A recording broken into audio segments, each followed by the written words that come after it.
He was struck with brutal force every single day since he was a child. The one doing it was none other than his own father. Why didn't my father go buy cigarettes? The giant, hairy man wanted his son to be relentless and merciless, so that one day he might rule his organization. But the boy never fought back. He even smiled as he walked to school with his little friend, until the day came when he arrived home and saw his dear girlfriend unconscious. His father, that massive man made of pure muscle, built like a frost-free refrigerator, had just taught the girl a lesson. The boy lost his mind. That night, he beat his father so badly that the man fell into a coma. The doctors didn't know if he would ever wake up. Because of this, the boy was sent to a juvenile detention center. Initially, he was a laughingstock. The boy wanted money because he had promised his friend they would live together in Seoul. So he shoveled snow, warmed up shoes, and even became the cell boss's lapdog. Today, he had even become a human target just for the sake of money. But by luck, the elastic snapped, and the money ended up falling into the toilet. The boss's order was for him to retrieve it with his mouth, and that is exactly what he did. He just wanted those 3 years to pass by. Even when a new prisoner arrived, he avoided getting involved. The problem arose on a certain day when his friend was coming to visit him. Guess who showed up to take the girl to the other world? Our very own Truck Kun. This completely shattered the boy's mind. He spent hours and hours in his cell staring at his friend's photo, until the bullies took the photo to mock him. Initially, he didn't care when they said what they would do with the photo, but when they said what they would have done to the girl if she hadn't been taken by Truck Kun, he went insane. He struck the boss's head with such force that it caused a 7.1 magnitude tremor. The joke was over, and now he would have no mercy for anyone. From now on, he has no reason to hold back. The only reason he had no longer exists. When the guards entered the room, they were horrified. Only he was left standing, and there was ketchup everywhere. If the new prisoner hadn't stopped him at that moment, solitary confinement would have been the least of his problems. A week had passed, and he was out for recreation. One of the bullies who wanted to be the new leader came to bother him. The protagonist didn't care at first. He even took a beating without fighting back. But when the man revealed a tattoo similar to the one his father had and started talking about his friend's accident, his patience ran out. He quickly immobilized the guy. And this tattooed arm? I don't think you'll be needing it anymore.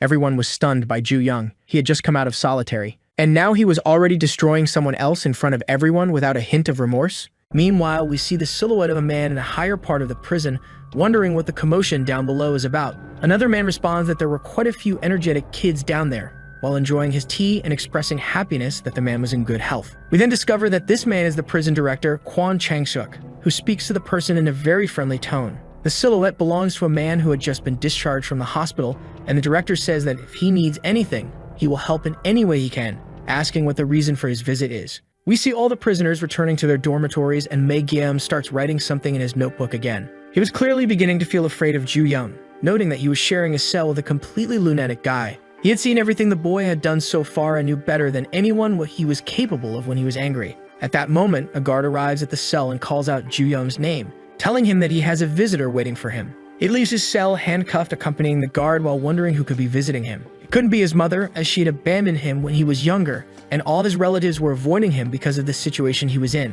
Without realizing it, instead of heading to the visiting room, he was escorted to another location, which turned out to be a director's office. It clearly didn't seem like a normal situation, raising even more doubts in his mind. But as the door opened, and he saw the mysterious man seen earlier, he began to understand the situation better. The man began to speak to him, expressing happiness at seeing his son full of life. Ju Young, in disbelief at seeing his father there talking normally, just stared at him speechless. For the first time, we see the face of his father, named Cha Gangrion, who has a scar across his left eye and a visible dragon tattoo. The director stands next to the boy, saying that he seemed quite surprised by the situation. He explains that his father had miraculously woken up recently, being healthy again, as if it were a divine blessing. Recalling what the doctor had said, Ju Young seemed unable to believe his eyes, wondering why all of this was happening. But his father interrupts his thoughts, beginning to say something that seems like a confession. Despite having been the right-hand man of a criminal organization throughout his life, the person who nearly ended his story wasn't any of his enemies, nor was it the police, but his own son. He recounts that when he opened his eyes and realized he was in the hospital, he felt immense sadness toward the boy.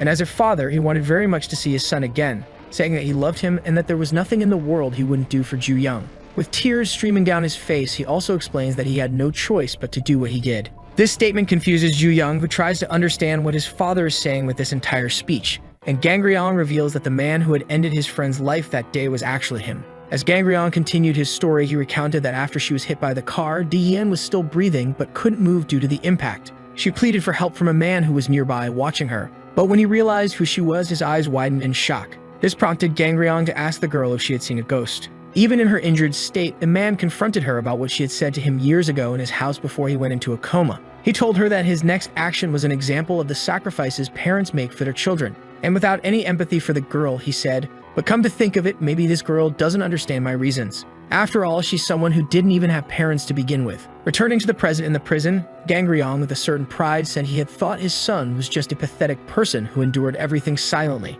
But on that day, it was the first time he saw the boy truly act, with the girl being his trigger to explode in anger. And because of that, he decided to end her life. The man had come back from far away just to take her life, claiming it was all for his son's sake, as if it made any sense in his twisted mind. The director then noticed something unusual when, without saying a word, Ju-young charged at his father with the right hook. But before he could land the punch, the guards shot him with a few tasers. They began trying to restrain the boy against his will, who fell to the ground due to the shock, struggling to stay conscious. Looking down at Ju-young on the floor, Gang Ryong asked if he wanted revenge against his own father. And even without getting a response, he told his son the only way to achieve that. Some members of his gang were in that reformatory, but they were just rookies who had barely earned their tattoos. However, some of them would undoubtedly become key figures in the organization in the future. To reach his father, Ju-young needed to prove himself the best, take control, rise through the ranks, and earn recognition in that place. Until he was capable of defeating him and surpassing him as second in command, he would need to prepare to face the Celestial Dragon organization. His reward would be achieving something even Gang Ryong had never done,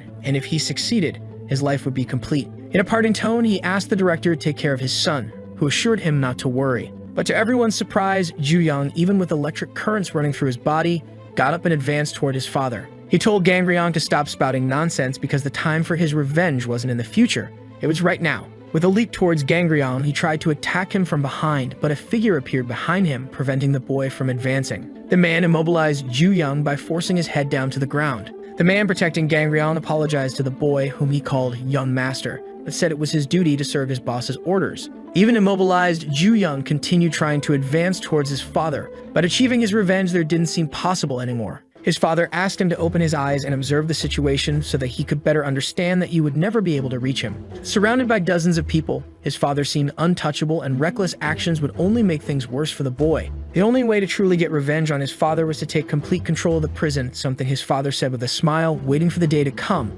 before turning his back and leaving. Ju-young then finally accepted what he needed to do, and as all the henchmen left, we see him trembling, supporting himself on the ground. Some time passed, and life in the detention center continued, showing us the woodworking room. Meg-yeom was seen hammering some nails quickly, reaching his daily quota and earning a break. Seeing his skill with the tool, the prisoners remarked that the boy was indeed very good with a hammer, and that maybe he had used one to kill the bullies who tormented him at school. But looking at Meg-yeom, they didn't feel like he was a killer, just another loser. At that moment, a new person arrived, bringing some tools to the workshop. One of the men asked him to take the tools to the shelf, and as he approached the spot, he came face to face with Meg-yeom. The two turned to look at each other, locking eyes for a brief moment. The boy dropped the tools he was carrying, and a nail fell right at Meg-yeom's feet. Meg-yeom stares at the nail on the floor for a few moments as if it triggers a memory. A new character named Yoon Gunmin appears, striking up a conversation with the killer, calling him by name as if they were old acquaintances. We learn that these two actually knew each other from attending elementary school together many years ago. Gunmin mentions that he had seen Meg-yeom on the news and was surprised to have run into him in a place like prison. Seizing the opportunity, he brings up a question that's been on his mind, asking Meg-yeom if he really had taken the lives of 7 students all by himself as reported in the newspapers. Because Meg-yeom had been such an exemplary student when he was younger, Gunmin couldn't imagine him doing something like that. At this moment, Meg-yeom begins to grip the tool in his hand with all his strength, as if he's uncomfortable with the conversation. But luckily for him, a guard interrupts them, telling Gunmin to get back to work and stop all the idle chatter. Gunmin bids Meg-yeom farewell as he returns to his workbench, while Meg-yeom continues to stare at the nails on the table in front of him. The killer had been gripping the hammer and a nail so tightly during the conversation that he hadn't even realized his hand was bleeding. Back in his cell, we see Ju-young sitting on the floor, deep in thought. He was remembering what his father had said to him, determined to hunt down the man who called him son. But he still didn't know how he was going to do it. One of the other prisoners in the cell complains about being starving, disappointed by the prison's all-vegetable menu. They gripe a bit, saying they could die happy if they at least had a slice of pizza to eat that day. A guard approaches them, causing the conversation to stop, and Ju-young takes the opportunity to call them over to the cell. The officer asks if something is wrong, but Ju-young says no, only asking if they delivered pizza. The guard questions the boy, reminding him that he's in a prison, and tells him to step out of the cell immediately to talk. In the next scene, the prisoner who had wished for a pizza is seen holding one in his hands, his wish fulfilled. After being locked up for so long, it had been a long time since they'd eaten anything from outside the prison, and they thank Ju-young for making it happen. Ju-young had managed this because the guards were under his father's influence. And because of this, Ju-young wanted to test how far the limits of that influence could go, given that he was his father's son. For his revenge, the boy seemed ready to do and use anything to reach his final goal. While reflecting on his plans, we see the conversation among the prisoners continue, wondering why Mae-gyeom wasn't eating pizza. He seemed strange that day ever since he had run into Gunman earlier, clearly leaving him tense and trembling. The next day, we see the two of them returning to the workbenches in the woodworking room to begin their work. Gutman, once again carrying tools to the area, drops them again as if he's doing it on purpose. In doing so, he lets several nails fall near Mae-gyeom as if he's trying to provoke him in some way. He then apologizes, giving Mae-gyeom a sinister look and a smile, clearly getting under Mae-gyeom's skin. Some of Gunman's friends appear, watching the boy and asking him some questions. Gunman had said that the person who had killed 7 students was his subordinate, but seeing the two stare each other down, they wondered if Gunman might be lying. But to prove he was telling the truth, Gunman tells the prisoners that Mae-gyeom had been sucking up to him since they were just kids. He asks if Mae-gyeom remembers the good times they had together, as he approaches him and grabs him by the head. Pressing Mae-gyeom's head towards a nail on his workbench, he begins to recall the time they spent together in elementary school. Gunman seemed to torment Mae-gyeom daily for his own amusement. We see a flashback of Mae-gyeom trapped behind a wooden door with several nails sticking out of it. Gunman seemed to take pleasure in torturing the boy by hammering those nails on the other side of the door to frighten him. Back in the woodworking room, Mae-gyeom is trembling as he remembers those terrible moments from his childhood, with a nail now dangerously close to his left eye.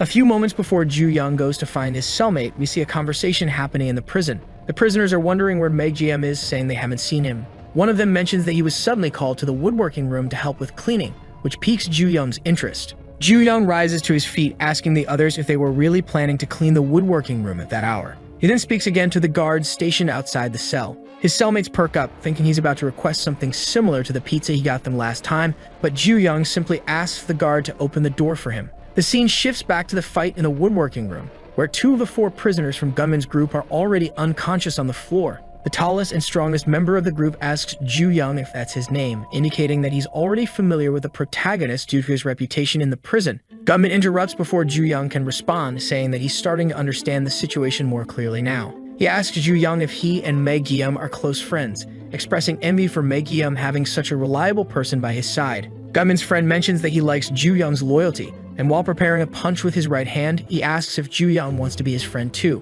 Ju-young, using the momentum from the floor, lunges at the prisoner, grabbing him by the collar and effortlessly taking down the giant with a leg sweep using his right leg and the weight of his opponent. He slams the man's head into the ground and with a look of superiority says that he'd rather die than be friends with someone like him. Apparently finishing off the third man, Ju-young turns to Gunman, calling him Blondie. He asks Gunman why he went so far with Mae-gyeom, pushing him past his limits. But Gunman, unfazed, asks if Ju-young is messing with him. Seizing this opportunity to talk, Gunman begins to explain his reasons to Ju-young, trying to justify his anger by sharing some details, capturing Ju-young's attention. But while he talks, his other friend, the previously knocked down giant, gets up behind Ju-young. Surprised by the towering figure now back on his feet and preparing a chokehold, Ju-young realizes that Gunman's words were just a distraction. The giant wraps his right arm around Ju-young's neck, applying pressure, leaving Ju-young with few options to fight back. In desperation, Ju-young decides to break the man's finger to free himself. But before he can act, Gunman suddenly stabs him in the stomach, causing Ju-young unbearable pain and making it hard for him to breathe.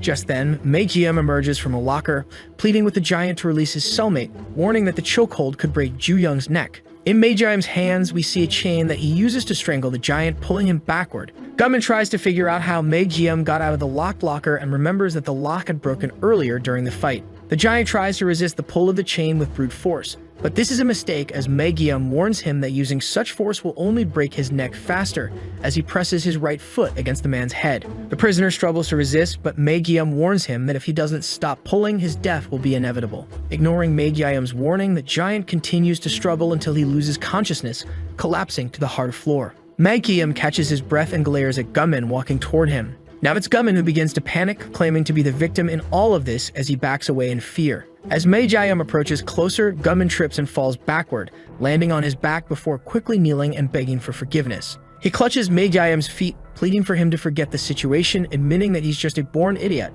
exactly as Mae-gyeom always thought. But Mae-gyeom surprises Gunman by saying that he never actually thought that way about him. Even though Gunman had ruined his life, Mae-gyeom explains that killing him wouldn't erase the past events. He confesses that he had considered what to do with Gunman, but looking at him now, he realizes he doesn't hate the boy as much as he thought since they were friends once. Gunman starts to thank Megiyum as being foolish and naive, but before he can finish his thought, Ju-young delivers a powerful kick to his head. Gunman is sent flying several meters forward from the impact of the kick. Holding the wound that Gunman inflicted on his stomach, Ju-young says the debt is now settled. Some time passes after the fight in the woodworking room, and we see the two back together in the prison dormitory, where Ju-young asks Megiyum if he's an idiot. Megiyum doesn't understand why he's being insulted, so Ju-young explains, how can a killer who took out 7 people be afraid of a chicken like Gunman? Megiyum tries to explain that it wasn't fear, but Ju-young seems to understand him better now. Even though he didn't fully grasp the issue between the two, Ju-young realizes that Megiyum doesn't see him as an enemy. Megiyum smiles and answers his question affirmatively. We return to the scene of the last fight, with the two of them standing after their victory, and Megiyum takes the opportunity to thank the injured Ju-young for helping him. A partnership with his first ally seemed to be forming at that moment, but they are suddenly surprised. A man emerges from the shadows, crouching next to Gunman's defeated body, muttering something to him. He asks why Gunman left the cell without his permission, expressing fear over a cockroach that had appeared. He blames Gunman for not being there to kill it, since he's terrified of cockroaches, and then he starts beating Gunman's face as if he's lost his mind. Blood splatters everywhere, making the unknown person even more uncomfortable as he becomes dirtied and filled with germs. Without caring, he wipes his face on Ju-young's shirt. He then asks Ju-young if his face is clean now, with bloodstains all over and a menacing look in his eyes. Ju-young doesn't respond to the prisoner who suddenly appeared. Even though the man seems mentally unstable, this doesn't scare Ju-young. Ju-young bluntly tells him the truth, that his face is still filthy, which enrages the man. Before another fight can break out, a guard arrives, asking if their work is finished and telling them they can return to their respective cells.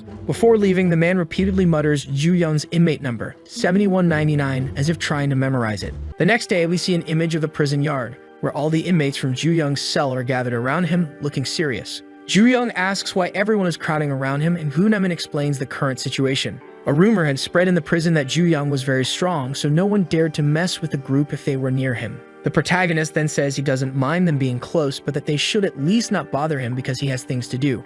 He wanted to return to his focus on finding the people with a red flower dragon tattoo, eager to eliminate his father's minions. Gunman asks what he's looking for, to which Ju-young replies that he's trying to find something specific. Naman offers to help find what he's looking for since he's known in the prison for gathering information. Ju-young explains that he's looking for a specific filthy tattoo. Later that afternoon, we see everyone gathered in the prison's common room watching a news report on criminal gangs of juvenile delinquents. The situation was out of control as these gangs began forming systematic groups to extort money and material goods. The group from Ju-young's cell discusses the documentary until the protagonist mutters a word of disgust, cursing the delinquents on TV. He says that, in his opinion, they should all rot in prison, which makes his group uncomfortable. This prompts Naman to explain that not everyone there is evil at heart and begins to tell the story of how he ended up in prison. He talks about a legendary shop in his neighborhood called Teppanyaki. Naman was a regular customer there because he liked the quality of the food they served. But one day, a lunatic, the son of a local congressman who abused his father's influence, showed up at the shop. They ordered food and then began criticizing the quality, deciding to trash the place simply because they could. But at that moment, Naman, who is now a prisoner, appeared and decided to confront the group of delinquents, claiming to be the leader of the Teppanyaki enthusiasts. He fought all of them, leaving them unconscious on the floor, while telling himself that he had become the hero who protected that shop that day. But this incident led to him being sent to the juvenile detention center due to the influence of that person. After telling his story with as much pride as possible, another cellmate chimes in, saying that Naman actually has a reputation for being a big liar. No one believes his story even though he swears it's true. Ju-young decides to lie and pretends to believe what Naman said to gain his trust. With this attitude, Naman starts to think that Ju-young wants to keep him close and that one day he might even become his right-hand man. Deluded by his thoughts, he laughs to himself while tending to what looks like a prison garden. As Naman absent-mindedly swings his cultivation tool, he accidentally flings dirt onto the face of a passing prisoner. Realizing whom he had hit, Naman freezes. It's the same man who had appeared near Gunman's body, someone who clearly has an aversion to being dirty. Now with his face covered in dirt, the man recalls Ju-young's earlier words calling him filthy. This memory triggers his rage once more, and we learn that this man was actually Naman's former cell leader, a mentally unstable individual. Naman quickly apologizes, saying he hadn't seen the prisoner there, but the man furiously asks if Naman plans to clean up the mess he made. Trembling with fear, Naman promises to clean it, revealing to the reader that this man is obsessed with cleanliness, bordering on madness. The man pulls out a can of insecticide from his pocket and sprays it directly into Naman's face. Namin falls to his knees, his eyes burning with pain, and the man explains that he had come looking for Namin of his own volition to ask him something. The man repeats Ju Young's inmate number, 7199, saying he's searching for the boy who shares his cell with Namin. Namin realizes that this is indeed Ju Young's number, and the madman explains that the person he's looking for had the audacity to call him filthy. The man is visibly upset, insisting that he works hard to stay clean, and he demands that they go together to find Ju Young. As the madman rants, Namin notices a tattoo on the man's right side. It's the same tattoo that Ju Young had been searching for, the red flowered dragon.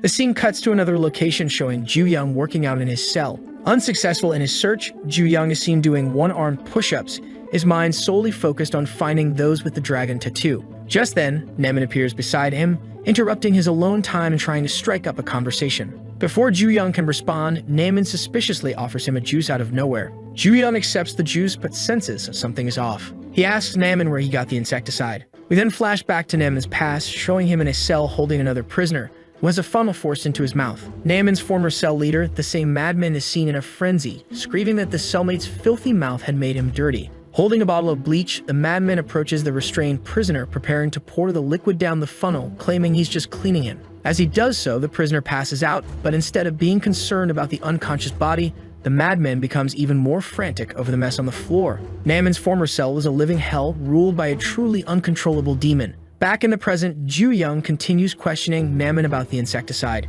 Namin lies again, but his cellmates, knowing his reputation as a liar, become increasingly suspicious and press him with more questions. Realizing that poisoning the cell leader would cause him serious trouble, Namin begins to worry. But to everyone's surprise, Ju Young grabs the drink and downs it in one go, casually commenting that the juice was delicious and thanking Namin. Ju Young then informs everyone that there would be a group cleaning session the next day, asking them to prepare, completely ignoring the previous topic. From Ju Young's perspective, this was a test to see if Namin would actually follow through with offering him the drink. As the day goes by, we see Ju Young at night, sketching the dragon tattoo he's searching for in a notebook. Namin seizes this opportunity and approaches him, asking what he's drawing, try and get even closer to him. Ju Young explains everything and Namin starts plotting how to poison Ju Young for real without arousing suspicion. After finishing his explanation, Ju Young asks if Namin has any questions, to which Namin responds by asking why Ju Young trusts him. He tells Ju Young that he should normally doubt people like him because trusting others recklessly will only cause problems. Realizing what he said,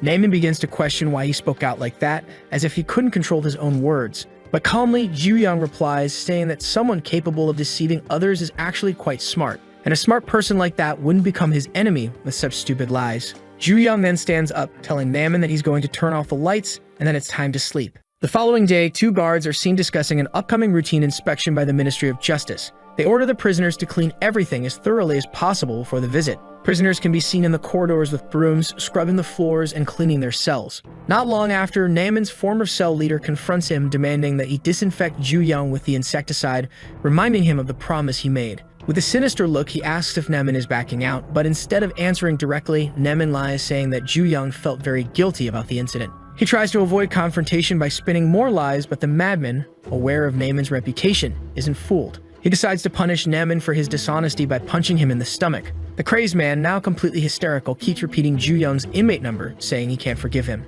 As he continues to assault Namin, he forces his head into the urinal, pressing it down with his foot, determined to disinfect both Namin and Ju Young himself. He opens a bottle of bleach and flushes the urinal, attempting to drown Namin. Just before Namin loses consciousness, Ju Young arrives, confronting the madman. The madman turns to face Ju Young and hears the boy calling him filthy and dirty. Namin, half-drowned and struggling to breathe, looks at his cell leader, asking why it took him so long to show up, implying that this was all part of a trap. During the earlier cleaning, Namin had confided in Ju Young that someone had threatened him, demanding that he poison Ju Young with insecticide. But being born into this world as a man, Namin confessed that he couldn't betray a friend, refusing to give in to such threats. Namin had emptied the insecticide bottle and tossed it away, knowing that he would face the consequences of his actions sooner or later. He also revealed that one of the people with the dragon tattoo Ju Young was looking for was the very person who had threatened him. Back in the present, as the confrontation in the bathroom intensifies, Ju Young smears something on his hand. He casually walks up to the madman and wipes his hand on the man's clothes, which instantly enrages him. The madman starts hurling threats at Ju Young, but Ju Young ignores him, grabbing the man by his shirt and slamming him hard onto the floor. Ju Young then asks if he was the one who threatened his cellmate, saying that he would kill him. Seeing the dragon tattoo, Ju Young feels a twisted sense of joy, as he now has a reason to beat the man without feeling guilty. The story reveals that there once was a promising martial arts star known for his signature move, grabbing an opponent by the abdomen and squeezing. The move seemed unbeatable, but its secret lay in trapping the opponent's hands, preventing them from tapping out in the fight. However, after one particular day, this move was never used again because an opponent vomited all over the fighter during the hold. The promising star, who was known for playing dirty, developed a terrible psychological weakness called mysophobia, the fear of germs. Returning to the bathroom fight, Ju Young continues to confront his opponent, demanding information about the celestial dragon. But the madman can only think about the germs on the bathroom floor, screaming that his skin is rotting because of it. He furiously tries to attack Ju Young, but Ju Young easily counters his moves. The madman repeats Ju Young's inmate number again, vowing to kill him.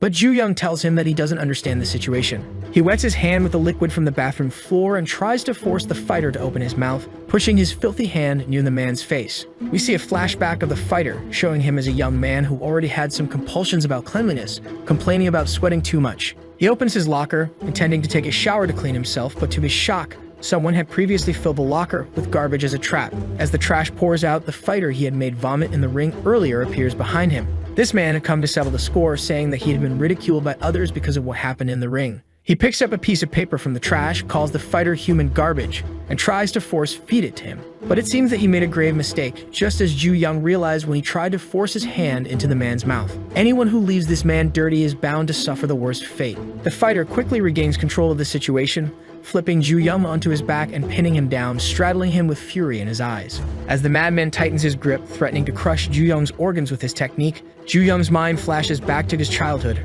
remembering how his father would never hug him, but when he decided to beat him, he would hold him with enough force to break every bone in his body. These painful memories fueled Ju Young's resolve, allowing him to regain his composure. He grabs the madman's hands and flips him back onto the ground. Ju Young, now in control, tells the madman that he's used to fighting on the ground, just like he's used to relieving himself. He delivers powerful strikes to the madman's ribs on both sides and then twists the man's arms with all his strength. Ju Young taunts him, asking if he should snap his arms or break his spine first. The madman, racked with pain, tries to surrender, leaving Ju Young confused as he had never seen anyone give up a fight before. With the fight over, the madman is left tied up with a funnel in his mouth, desperately trying to scream. Nemin informs Ju Young that the madman is still trying to resist. The two question how someone so much like them could be so difficult to understand. With their current strategy failing, Nemin suggests they have no choice but to urinate into the funnel in the madman's mouth. Ju Young prepares to do so, complaining that out of all the possible methods, this one is the most shocking. The madman thrashes on the floor as Nemin tries to force him to drink lemon juice through the funnel.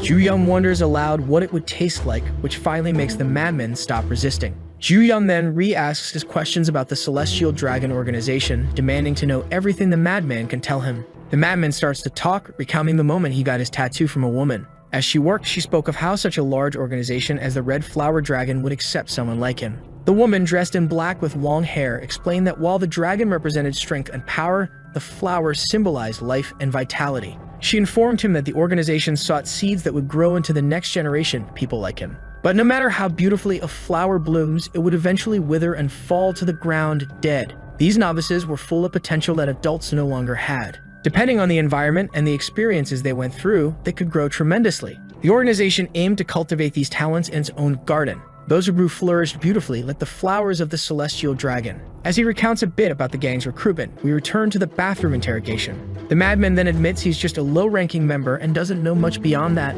pleading to be released. Ju Young realizes that his father had deliberately created a violent environment for him to grow up in, ensuring that he would develop exponentially. Interrupting his thoughts, the madman asks why Ju Young is so curious about the organization, wondering if he's interested in joining them. The madman speculates that Ju Young might want to join and even offers to recommend him personally to the organization, which instantly angers Ju Young. Ju Young grabs the prisoner by the neck, leaving the man shocked and confused by the sudden attack. The madman, in a panic, insists that he's told Ju Young everything he knows, but Ju Young, consumed by fury, chokes him into unconsciousness, telling him to shut up. Ju Young then prepares to punch the man, aiming for his face, unable to contain his rage, and lands a solid blow. A short while later, we see the prisoners cleaning the bathroom again, with Ju Young complaining about a stubborn stain on the floor. He considers fetching some bleach, but Gu Namin appears with a bottle in hand, offering it to Ju Young, who questions if Namin has lost his mind. Namin ignores the question and Ju Young thanks him, commenting that now that they've dealt with Tak, he can finally sleep in peace.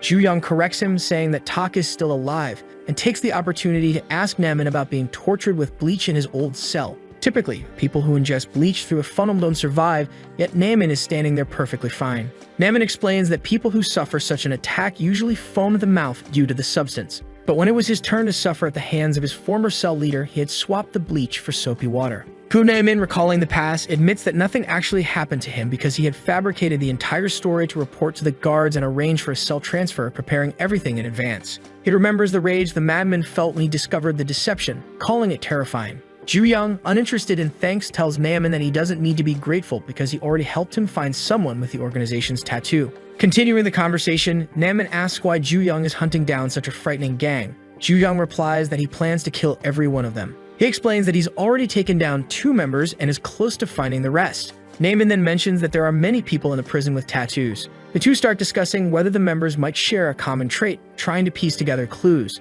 They begin to realize that all the members they've encountered so far were also cell leaders. Ju Young recalls that there's a scheduled meeting for all cell leaders in a few days, an event called the One-Day Assembly. Namin, surprised that Ju Young is unaware, explains the details. Once every quarter, the cell leaders gather in a room to strengthen alliances, officially recognized as a legitimate event by the prison administration. But in reality, the meeting is a front for discussing what can happen in the prison, an illegal cartel of sorts where all kinds of illicit deals are made. Namin warns Ju Young that if he plans to attend, where all his potential enemies will be gathered, he must be extremely cautious. He reminds Ju Young of something he seems to have forgotten. Juvenile criminals from all over the country are specifically brought to this prison. Among them is one individual who is more dangerous than all the others. Without revealing the name, Namin advises Ju Young not to draw too much attention to himself. As Namin finishes talking, we see a shovel placed at the entrance of the room where the meeting will soon take place. With the highly anticipated day of the meeting arriving, everyone begins to gather in the designated room, and we see some members of the Celestial Dragon organization. They discuss how several members have been defeated, attributing it to someone named Ju Young. The story introduces several characters panel by panel without revealing their names until someone interrupts by opening the door. A person enters, grabs the shovel seen earlier at the entrance, holding it in their left hand. The newcomer asks if it was really so easy to find all of them. Breaking the shovel in half with his bare hands, he complains about all the trouble he went through to find them, now ready to start a fight. He surveys the room, deciding to attack one of the organization's members, asking why this seedling of a man was even there. He points the broken end of the shovel handle at the man's neck. In the detention center's yard, we see some prisoners working with shovels, including Ju Young and his cellmates Megyeom and Gu Namin. Moments before the leaders' meeting begins, they discuss the matter while working. Namin asks Megyeom to say a few encouraging words to their leader, even though Megyeom has no idea what the leaders' meeting is about. Ju Young explains that it's a meeting point in the prison for criminals approved directly by the warden. It's known for illegal negotiations and information exchanges. Megyeom, following Namin's request, wishes Ju Young a good meeting in the most generic way possible, which irritates Namin. Namin corrects him, adding be careful before a good meeting, showing a small moment of camaraderie between them. Namin once again warns Ju Young not to cause trouble in the meeting to avoid drawing the attention of everyone in a room with no way out. Returning to the scene of the meeting and Ju Young's advance, Ju Young locks eyes with the gang member, threatening to drive the broken handle into his neck, declaring that he will destroy all the seedlings of the organization. His opponent, instead of defending himself, chooses not to retaliate even at the risk of his life being taken by Ju Young. Ju Young demands that he fight back and tries to provoke him, but the man refuses and thanks him, showing no fear of the situation. This confuses Ju Young, and the man explains that a cell leader can use violence under the pretext of maintaining order. He tells Ju Young that he seems to be behaving this way because of that rule, but he has missed the most important part of it. He explains that in the recent fights Ju Young had with the 3 defeated cell leaders, he likely had justifiable reasons for his actions, and this concept is usually referred to by the organization as justification. The man finally explains that engaging in a fight with Ju Young without any benefit or reason for himself wouldn't be worth the effort to respond in the way Ju Young wanted. However, he warns that if Ju Young insists on fighting and disrupting the order of the prison, the other cell leaders surrounding them wouldn't let him escape alive. With a smile on his face, he asks if, knowing all this, Ju Young is still willing to stab him. This makes Ju Young reconsider his initial strategy. Even though it was reckless, confirming the information he had heard now seemed like a good idea. The man stands up, his hands still in his pockets, and asks if Ju Young is finished with that clumsy charade. He states that Ju Young never truly intended to kill him, as if he's been inside Ju Young's mind, knowing everything he planned to do. Turning his back to Ju Young, he deduces from his actions that the boy seems hostile towards the celestial dragon. He then asks if Ju Young really doesn't know his proper place, calling him pathetic. After Ju Young's tense entrance, the meeting finally begins with the prisoner announcing it, lamenting the absence of a few individuals. He mentions the 3 prisoners who were previously defeated by Ju Young due to severe injuries. One of the organization members, holding a rosary, mourns the situation alongside the announcer. The announcer continues, stating that the cause of all this was someone named Ju Young, now formally introduced as the new leader of Cell 36. Everyone comments on him being the guy from the rumors and are curious about which gang he belongs to. Joyeon Cha, in turn, realizes that there are about 15 cell leaders gathered there who at first glance do not have the celestial dragon tattoo, except for one guy. As the new leader, the boy with glasses asks if the protagonist has anything to say. Then he thinks but responds by asking if there is really anything so special about being a cell leader. Anyway, the boy says he is looking forward to it, but clearly already manages to cause discomfort among his peers. Moving on to the second topic about the sources of income operated by the cell leaders inside the prison, also known as stores. A portion of the profits from these stores is going to the director, but someone there had not paid part of the tribute for this semester, the gambling den of Dowon Park. But about this, the gangster apologizes for the mistake and confirms, saying he will ensure delivery by the end of the day. Speaking of which, another boy remembers a strange rumor circulating in the area. This rumor said that all high-stakes gambling games in the den, which were supposed to be based on trust, were actually a big fraud. Dowon Park replied that he would never do that, since everyone knew what happened to those who got caught. And to solidify his trust, if they discovered that there was fraud in his den, the gangster allowed anyone there to feel free to end him. So the meeting continued with topics like the distribution of cigarettes and Mike fell. In a mechanic's shop, someone starts to speak louder, pleading please. He asks them to stop, saying he has already suffered enough. He begs them not to continue with this, completely desperate. Then the young man was betting and had just lost to someone with a terrible hand. If he continued, he would surely hit rock bottom, but anyway, this is the betting den. The place is also a workshop that serves as a vocational training center, and Jae Lono welcomes new clients. The games are said to be simpler than in a conventional casino. As each table has a different type of game, he recommends the dice game to start and claims it will be a lot of fun. Then the client behind asks if it's true and if he should only play one round, thinking that stalling will ruin the fun. Dowon Park had said before that he would be the only one to get hurt if they tried to take him down without justification. But that also meant that in the opposite case, having a proved justification in hand, everything would be different. So whether by beating him up or cutting off the gangster's lifeline, the protagonist crushes the die on the floor, thinking he will be able to do whatever he wants. Jae-yeon-ho becomes desperate, but the protagonist just asks him to take a look, especially since there was a magnet inside that die, which proved the rumor about fraud happening in the casino. A juvenile detention center operates with the goal of rehabilitating young offenders under strict management and supervision. At least that's what everyone outside knows. Kwon Chang-seok, who is the 26th director of the juvenile detention center after having worked there, turned the place into a den of crime. Inside the prison, there are sources of profit mainly operated by inmates in leadership positions, commonly referred to as stores. Some of the profits from these operations are given to the director, and in return, what remains for the inmate leaders are benefits and freedoms that common prisoners could never dream of. Indeed, no one would imagine that a criminal cartel was being created inside a juvenile detention center. But this is one of those stores named Betting Den, led by Dowon Park. Inside this store, a man feels his heart race and no longer knows what to do because all his money is gone. So desperate, all the young man can do is bet one more round to try to win. But before that, Dowon Park appears and says he has a way. That way is him lending money to the boy, obviously with a signed document from him as collateral. Right away, that young man told the boss to go to hell and not to mess with him. But instead of denying, he accepted, only questioning why Dowon Park hadn't said so before like a true addict. Back to the present situation, the issue of the magnet inside the die was brought up by the protagonist. And if this is really true, it was a clear indication of fraud in the casino. Jae-yeon-ho starts to sweat cold, trying to understand what is happening. Then Nam-in-gu picks up the die again and tells everyone that this is manipulation of the results. A commotion begins when everyone starts to question the matter, but the protagonist asks if he is wrong. In this context, it becomes clear that the assistant manipulates the die with the magnet and then chooses which number will come up. However, Jae-yeon-ho simply responds to the accusations by saying they are wrong. Calmly, he explains that that ball, confused with a magnet, is used to stabilize the center of gravity of the die. It's basically a weight, and having a real magnet in hand, the young man offers to let the protagonist test it.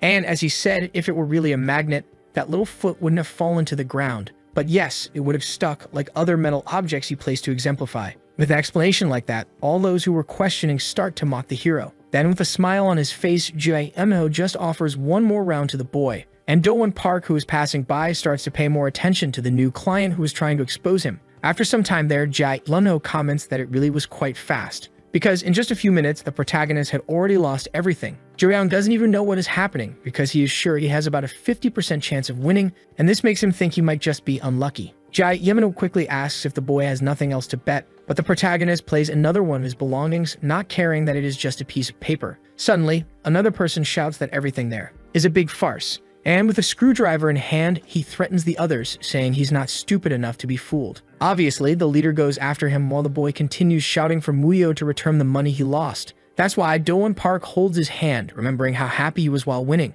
and he slams his head against the wall, stating it's ironic that only when one loses do complaints arise. Do-won Park again asks if he has any evidence that there's a scam. The boy in turn tries to explain that the odds seem strange, but lacking any solid proof, Do-won Park warns that it will be problematic if he continues causing a ruckus, especially since this could affect other customers. Anyway, the gangster apologizes for what he did, saying it was only for security reasons, and then confidently he lets everyone continue enjoying their games, which again makes some prisoners agree with the den, calling anyone who questions a fool. After all, if he was angry about losing, he could resolve it by becoming better. Sometime later, in a private place, the main group gathers and Namingu asks how Juyoung did at the casino. Unfortunately, the hero reveals that all the money is gone and that, in the end, he couldn't find any evidence. However, he asks the same of his colleagues, and then the two start pulling something from inside their clothes. Namingu shows that they stole 2 cards, just as they had planned. The truth is that Juyoung had acted very well, drawing everyone's attention with that scandal, because it was only for that reason that they managed to steal the cards so easily from another table without a game.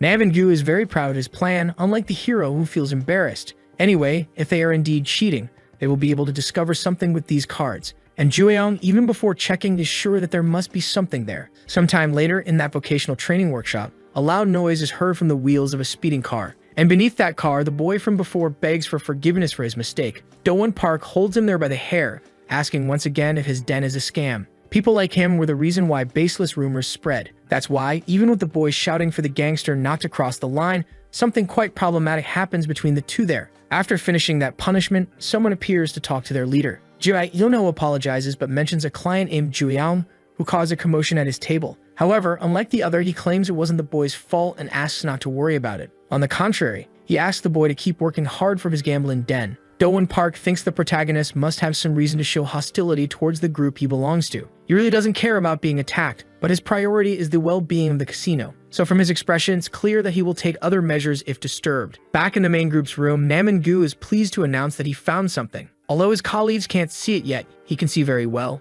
He can see that the scam is right behind the card he stole. When he looks closely at the pattern of the circles, he notices 2 of them are different sizes. Therefore, it's clearly a marked card, which can be identified by looking at the back. And having something like that in hand means the protagonist has finally found the so-called justification. However, in that car workshop, Do-won Park was also preparing for the possibility of another disturbance as an excuse to deal with Juyoung. It's a day like any other. Inmate number 2658 from the Juvenile Detention Center, Kim Jong-soo, is released, and as soon as he steps out, he is surprised because a person he doesn't know yet appears to congratulate him. He brings tofu to celebrate and asks if the boy had fun inside. Then, since Kim Jong-soo doesn't understand, the man comments referring to the fun he had gambling inside. And as the young man continues to act as if he hadn't done anything, the gangster shoves that tofu down his throat. Some time ago, he was a boy who was deep into gambling and heard the boss's proposal about lending money with a small guarantee in return. That guarantee, however, was now firmly in the hands of the gangster in front of him, and it was a consent form for organ extraction signed by Kim Jong-soo.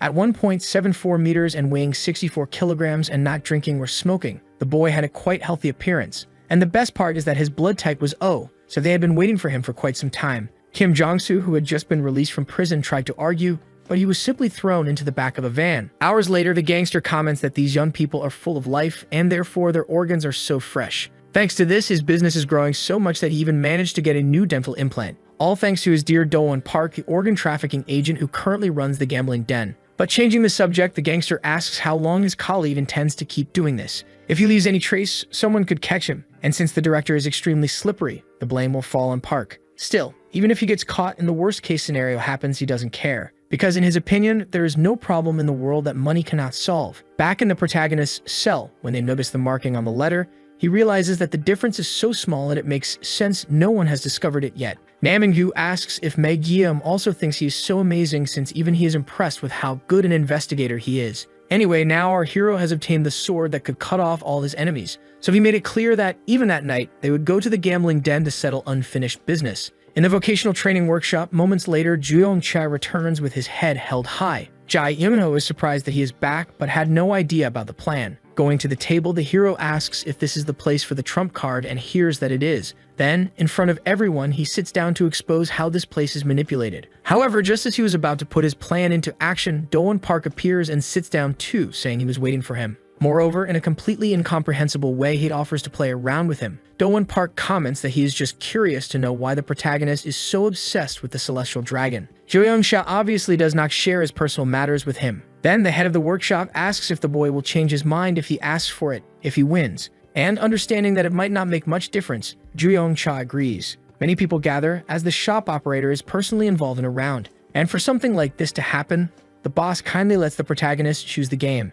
Since Ju-Yong-cha had already tried to play with dice, he tends to choose the trump card. However, Jae-Yun-ho suggests a game where beginners can do well, like a memory game, where they turn over matching cards. If the player gets the same number, they can continue their turn, but if they make a mistake, the turn will pass to the opponent. The key is to remember the positions of the cards they have seen before, but since he knows about the marked cards, Ju-Yong-cha believes there is no way to lose. However, if he didn't know about the marked cards, he would be completely lost. Anyway, the operator of the gambling den, Do-won Park, and the leader of cell number 36 are announced for the current round. However, from a distance, Nam-in-gyu asks his colleague if he is seen correctly, and the same doubt crosses the protagonist's mind because, for some reason, the marks on the back of all the cards had disappeared. Nam-in-gyu asks if the marks are so small that they can't see them from the distance they are at. However, Mag-jeom knows that the truth is that these cards are not marked. Perhaps knowing about the scheme, Do-won Park lets out an ironic chuckle and comments that it is quite a beautiful pattern of cards. After all, in the gambling den, they are meticulous and only use the highest quality decks.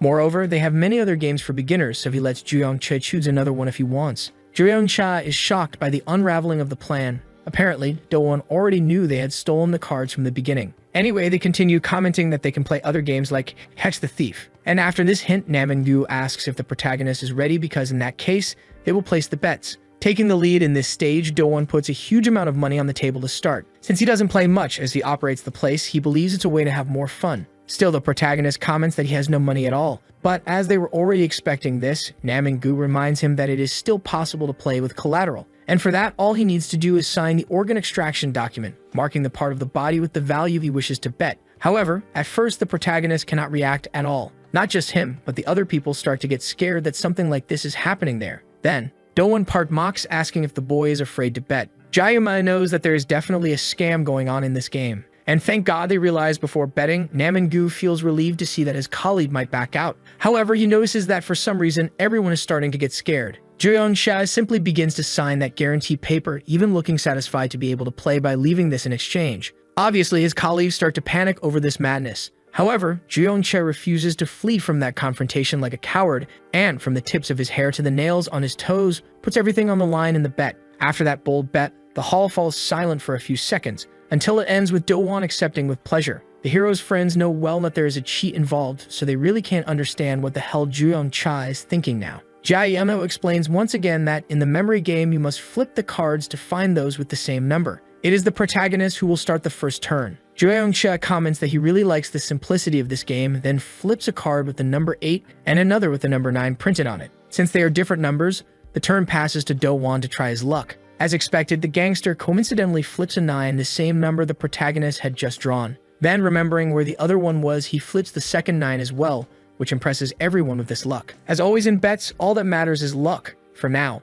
Do-won prepares the next move, not even he believes it. After all, he already knew exactly where each card was placed, despite disguising it. For he had decided the arrangement of the cards with the judge and memorized all of them before starting to play. Thus, without evidence, this becomes a simple yet perfect way to cheat. In the end, he believes that Ju-Yong-cha will sit there oblivious until he loses everything he has, defenseless and pathetic. A long time ago, the boy's father asked why he liked him so much. Then, Do-won honestly replied that it was obviously because he made a lot of money. Because of that, he got a playful flick on the head as his father took it as a compliment. He felt proud to do his best for his son's sake, and he had the most secure and trustworthy posture of the world in Do-won's view, or at least that's what he thought until then. Because in reality, his father didn't go to the company every day, but rather to the casino. And from what he heard later, he accumulated a debt of 50 million won with a loan shark, falling like a fool into a trap by wanting to make his son happy and bring a lot of money home. The manipulated gaming system deceived him. However, having seen this up close today, Do-won does not consider himself stupid like his father. And having already matched several pairs of cards, he thinks he prefers to be the one who deceives. Back to what happens outside his head, people mock Ju-Young-cha a lot for his bad luck. At this point for them, all it was left for the hero was to cry like a baby while his organs were being ripped out. However, Ju-Young-cha asked if he should show everyone now. He asked if he should show everyone that this game is in fact manipulated. Unexpectedly, in his last attempt, the protagonist manages to lift 2 cards with the Queen's symbol. People start to think he is having a bit of luck, perhaps just coincidence. Even if God was smiling at him now, it would still take time to reach 16 pairs. However, he hits it right again and again, matching more and more pairs of identical cards. Then people begin to be baffled by how he is getting every single one right. 13 correct pairs had been drawn at once and the game was almost over. Do-won Park finally starts to feel fear because only he and the judge knew the positions of the cards. However, knowing this was already enough to reveal who had plotted against him. The day before, when they had finished the job, a note was left near where Nam-in-gu was. So, out of curiosity, he obviously picked it up to see what it was about. At that moment, he remembered when the protagonist, who had already lost everything, bet that piece of paper keep playing. And he opened it, realizing there was a message written saying to come to the back of the bathroom at a certain time. Perhaps by instinct, he went there to ask why the protagonist had called him. Then Ju-Young-chae quickly replied that he knew about the cheating in the gambling den with the cards. Obviously, Nam-in-gu didn't confess right away to avoid facing the consequences. However, he knew that someone had stolen cards and that they had probably already swapped all of them for unmarked cards. That's why the protagonist called him there to be direct and offered the young man a chance to save himself. Both he and the other judges in the gambling den were working only to pay off their debts. Because when lending money, people put their organs up as collateral. In this case, Ju-Young-chae made himself available to pay off his entire debt, as long as he helped him. Nam-in-gu was scared because if he sided with him and the plan went wrong, he would be killed. Ju-Young-chae heard that the boy's debt was enormous and that he might not be able to pay it off when he was released. After all, from that day on, Nam-in-gu had only 1 week until he was sent away from jail. The protagonist truly doubted that he wanted to be dragged to an operating table the moment he regained his freedom, so he gave him a task as simple as rolling a pair of dice while lying down. All he needed to do was, when everyone was watching, expose the truth about the rigged games. Back in the present, after all that, the protagonist comments with a smile that his luck, it seems, is quite good. But while Do-won Park tries to understand, he corrects his statement, saying that perhaps his memory is good, since he memorized the position of all the cards that Do-won Park and his henchmen had predetermined. To make it even clearer, Nam-in-gu himself confirms the protagonist's position, revealing that, until now, all the games in the gambling den had been manipulated. Moreover, he also claims that he can show the prisoners all kinds of tricks that were used. This causes people to start to panic gradually and ask for some retraction from the boss. Do-won Park, trembling with rage, asks if they really said that his den is rigged. And with his expression bubbling with fury, he asserts that it is a ridiculous accusation. He tries to talk his way out of it, but Ju-Young-chae doesn't give him time for that as he immediately slams his face into the ground. After all, this was already a plausible justification for doing so. Earlier, Do-won Park had made it clear in the manager's meeting that if frauds were discovered in his den, it could end him. So as the gangster himself said, Ju-Young-chae was there ready to fulfill the consequence of that promise. Years ago, when the bills started piling up, the father knocked hard on the door for his son to open. He thought he had the right to be there after betting all that money. Do-won Park, who knew nothing of this, asked what his father meant by that. Ben, curled up on the floor, the man said he hadn't done anything wrong since Do-won wanted him to make money. He liked a father who made money, so he ended up in that situation. Sometime after this tragedy, due to the debts accumulated from gambling, his father became bedridden. And that was when Do-won began to realize the problem of the difficulties caused by not having money, since without it he couldn't protect his family. Back in the present, the protagonist continues his sentence, saying that he will finish off the young man. However, when he was about to end everything with an attack that should crush him, he had an inconvenient surprise. Do-won had escaped from there, or at least that's what he thought, because suddenly he appeared from behind with a punch that sent Ju-Young-chae flying. Besides betraying him, Nam-in-gu had also incriminated him as a swindler, so the boss made sure to grab him by the neck to make him pay a high price. Even while being choked, Nam-in-gu screams that he has the evidence that proves what he is saying. However, Do-won responds by asking where this supposed evidence is. To his misfortune, the other judge who worked with him was hiding the evidence at that very moment. So the boss manages to play the victim,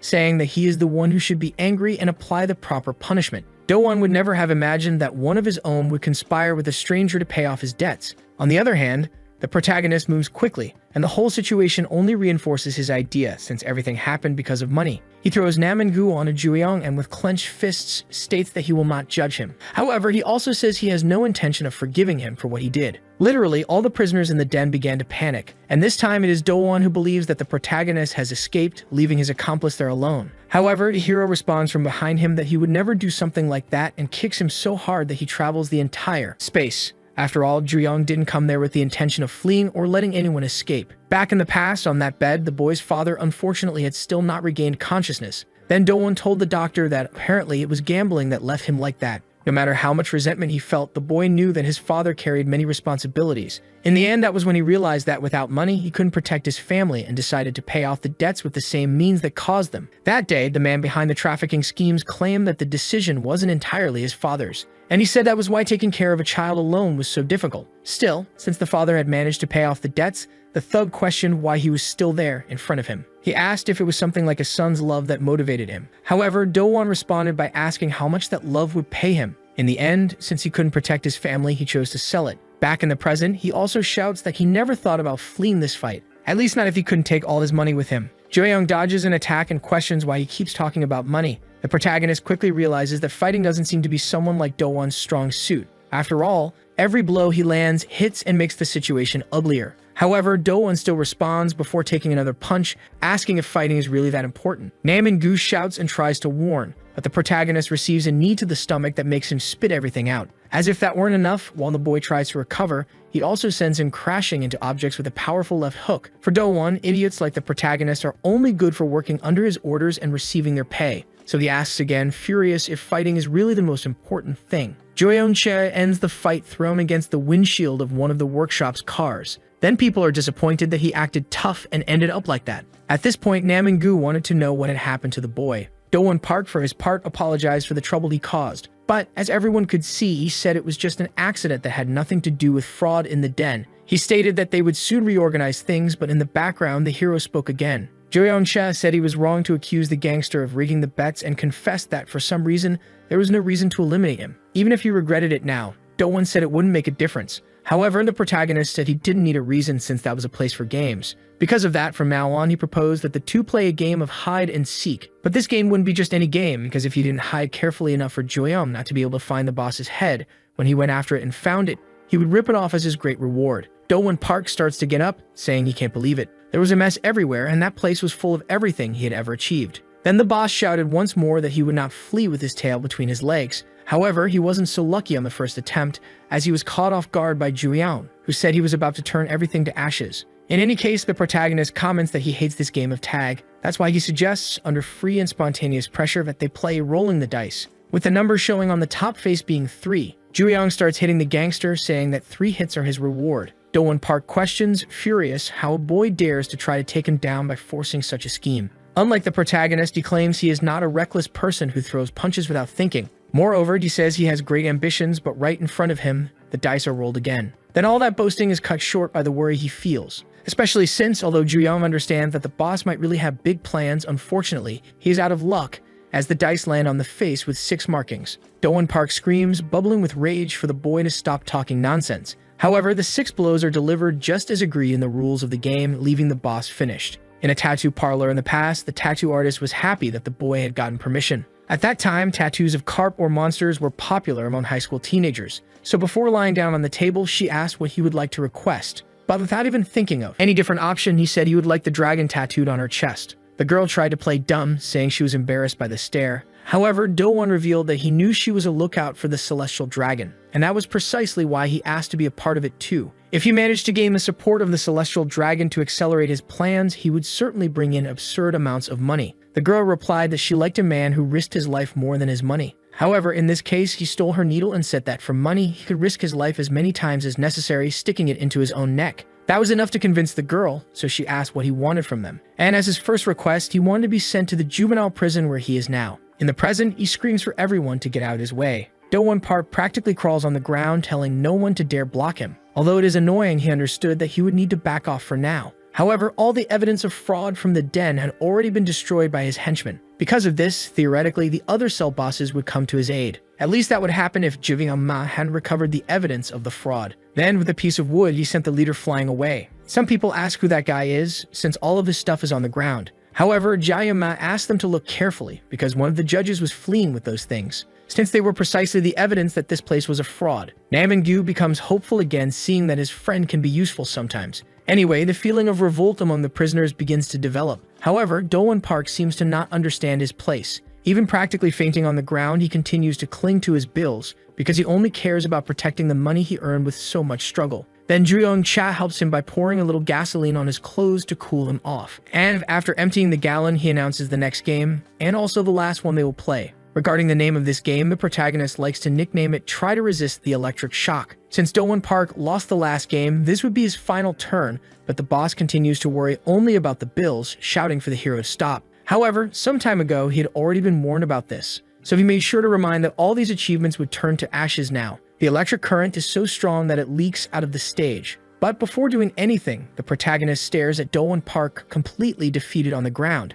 Perhaps from the shock of seeing his money being burned, he fainted. In the end, Do-won Park was totally beaten and defenseless, but that was not the main issue. In fact, the main issue was to see which of the prisoners would take the opportunity to get the money back. And to make Do-won's bad luck worse, that white-haired guy from the meeting was witnessing everything. So since his assumption had finally been confirmed, he would make sure to take the leadership from the gangster. A year and 2 months later, prisoner number 7849 is released. Do-won Park leaves prison knowing he may have failed in his main mission. However, he leaves with a smile on his face because, thanks to this, he learned to plan something bigger for the next time he started over. As soon as he exits, however, that dealer comes to greet him, just like he did with the others. And he also brings some tofu's, boasting about being the one who takes care of him. Do-won Park apologizes for not being able to provide goods from inside the prison but claims he will get back on his feet. Hearing this, the dealer agrees with the young man's idea. But before that, he reminds him that he had borrowed money for his previous plans. In the end, both knew well that he had no money now, but they were professionals. And as good professionals, they knew there could be another way to pay off this debt. Do-won Park, however, did not expect to be charged with such impatience. And to make matters worse, the dealer calculated the interest from that time until now and said that the amount had reached 1 billion. Therefore, instead of talking, he simply sent the former boss of the den into the van since his client was already waiting for him. Returning to the present time, Nam and Gu had warned that Do-won was already out of the game. All of this, obviously, thanks to his sharp observation, but Jia-ma also remembers that he helped. Anyway, the protagonist thought that with this, he had already crushed 3 of the seeds of the Celestial Dragon Gang. However, there was still another target to follow, and that perhaps had coincidentally appeared now. Inside the protagonist's cell, that white-haired boy was there for some reason. And as if that weren't enough, he asked, showing a picture of Ju-young if it was the girl next to him who died in the car accident. However, there wasn't even time to mock that because the protagonist flew at him with his right hand stuck to the boy's face. And besides that, when he threw it on the ground, he asked Nam and Gu for a pillow. After all, he would need it so that no screams would be heard in the prison corridors. Before that, the white-haired one was in a cell that for some reason had various writings on the wall, all about someone's mother. So he found everything very boring and asked if there was something more interesting that would make his dopamine act. Anyway, it was also at that moment that, claiming it was quite easy to find them, they had an unexpected visit from the protagonist. He asked if this was where one of the seeds of that organization was, and since that was the case, he would have to deal with all those damn seeds in his own affectionate way. However, the white-haired boy was positively impressed because he had just reached the dopamine he needed. Back in the present, Ju-young-cha still smashes the boy's face against the wall and with his fists raised, says it's better to silence him since he's making too much noise. However, before landing the punch, something is placed right in front of his face. And even in that situation, the boy still mocks, saying it's a surprise. He had drawn a tattoo of a dragon and asked if the protagonist was looking for it. Therefore, using his body's momentum to his advantage, he escapes the hold, suggesting he could help. To get rid of those dragons one by one, the boy comments that they should clarify the misunderstanding. In fact, that photo had fallen from the sketchbook and had no malicious intent behind it. After all, in his opinion, he was a benefactor who wanted to help. Still, the protagonist just takes the photo from his hand and tells the prisoner to go away. However, the other responds that he thought he was smarter, but apparently he's more stupid than he seems. As he is a cell leader, he is free to fight as much as he wants there. But if he keeps going after others without thinking, he will end up dead at their hands. It is said that in juvenile prison there are guys much more dangerous than one can imagine. And so the boy asks if, still, the protagonist will refuse his help. Like it or not, he had appeared out of nowhere and making an unexpected proposal didn't seem trustworthy. Moreover, the hero was still trying to understand what the prisoner would gain by helping. To answer this doubt, Ju-young-cha asks what the messy-haired boy is thinking and what he really wants. Then, just like before, he replies that what he seeks is that explosion of dopamine. The next day, in the juvenile prison auditorium, several thugs gather and can hardly believe it. In a juvenile detention center, filled with the stench of rough and rude boys, several girls had arrived. Because they were from the church, many of the prisoners with malicious thoughts praised the Holy Spirit. And, as expected from the great cathedral, they commented that their blessing was on another level. One of them tries to get in on the act, but even a prayer manages to go wrong. In any case, the fact that this event is promoted by the Cathedral of Heaven catches the protagonist's attention. A long time ago, in a similar cathedral, someone was singing for him to hide because they were going to look for him. It was his classmate. who was singing a typical hide-and-seek song. Her name was Daeyeon Lee, who was the protagonist's childhood friend until he was 17. Then, after walking a bit more, she managed to find the protagonist sitting there. That day, she had just caught him sleeping again, so he was a bit irritated, but the girl said it was cold to be there at night. Still, Joo-yeon-cha assured her that any place would be better than his home, which caused discomfort in the girl. Changing the subject, a sound of a door opening made the protagonist ask if she had brought someone. However, she denied it. That person was Nona, who was looking for her sister from the orphanage. Even before finding the two, Anna shouted that if the girl was late, she would be reprimanded. Then the protagonist asked what Daeyeon was doing on top of him, but she assured him it was just to avoid being caught. Anyway, that memory ends, and back in the present, the thugs continue trying to suck up to the religious girls. One of them becomes more fixated on a certain girl who radiates light, has a sweet voice and celestial beauty. And when asked where she was, they replied that she was right in the middle, really looking like a saint. Then our hero was also surprised. After all, that girl there was precisely Lona Sung, with whom he had contact in the past. And just as he recognized her, when their eyes met, the girl also recognized Joo-yeon. Later in the prison cafeteria, a girl calls her friend Ami, reminding her that they came there to spread the faith. However, based on the behavior of the prisoners, she does not believe there is hope for that. The way they look at the girls is like true predators. That's why some of them go to the nuns who are providing food, and one prisoner in particular hands over a box. With a subliminal message behind it, he maliciously licks a can. The two are afraid to know what is inside the boxes they received. Lani practically screams that they shouldn't continue helping these scum. Then her friend scolds her. Still, she maintained the opinion that feeding them would be a waste. To counter this stigma, Joseph Namgum was the next prisoner and thanked them for the food received. Obviously, he also thanked the sisters, wishing that grace would always be with them. Then the two began to think that Joseph might be Catholic. However, besides praying in the name of the Father, the Son, and the Holy Spirit, he also prayed in the name of Buddha, which ended the thought that he was a religious person with a dogma similar to theirs. Finally, one of the girls wondered why Yuna was taking so long, since she had said she would just take a quick break. In a private place, the girl asked why the space was so cramped. And next to the protagonist, she also felt embarrassed, as it was a bit warm. Joo-yeon-cha, for his part, apologized, saying it was the only place he could go without being interrupted. Anyway, it had been a long time since they had talked like this, so it sounded a bit strange. After all, the three of them had a lot of fun together back in the day. Inevitably, the girl brings up the subject of Dae and Unni, recalling the moment she left them. And about this, the protagonist tries to say something. However, Luna interrupts him, saying she already knows they were always together and that it had always just been the two of them. But knowing this, she hugs him, saying she understands how difficult that time was. And no longer wearing that church mantle, she hints that it must have been lonely. Years ago at school, when Yuna passed by for the first time, the students said they had never seen anyone so beautiful there. But one of them already knew it was Luna Sung from the first year, even though that was the second floor. That's why they were curious to know who she'd gone to meet. Going up to the protagonist, she asked why he hadn't responded. Then he apologized, but it was bad that he hadn't even taken a look. Anyway, she still had many gift cards she received for her birthday and couldn't use them all by herself. So she suggested that Joo-yeon help her, but he refused, saying he had plans with Daeyeon. He apologized and left to resolve that matter the next day. Yuna then found herself alone, but from her expression, she didn't seem to have given up so easily. Returning to the present moment, Joo-yeon-cha was at a loss for words. So the girl commented, embarrassed, that she knows well how it feels to be alone in this world. But precisely because she knows this, she doesn't want to leave the protagonist alone and assures him she will be there to help. By the way, he still hadn't replied to any of her letters. So he apologized, as always, saying he was busy and asked if something had happened. But the girl just laughed at how serious he continued to be while trying her best to show off her body. However, it was so he could read the writing on her tattoo well.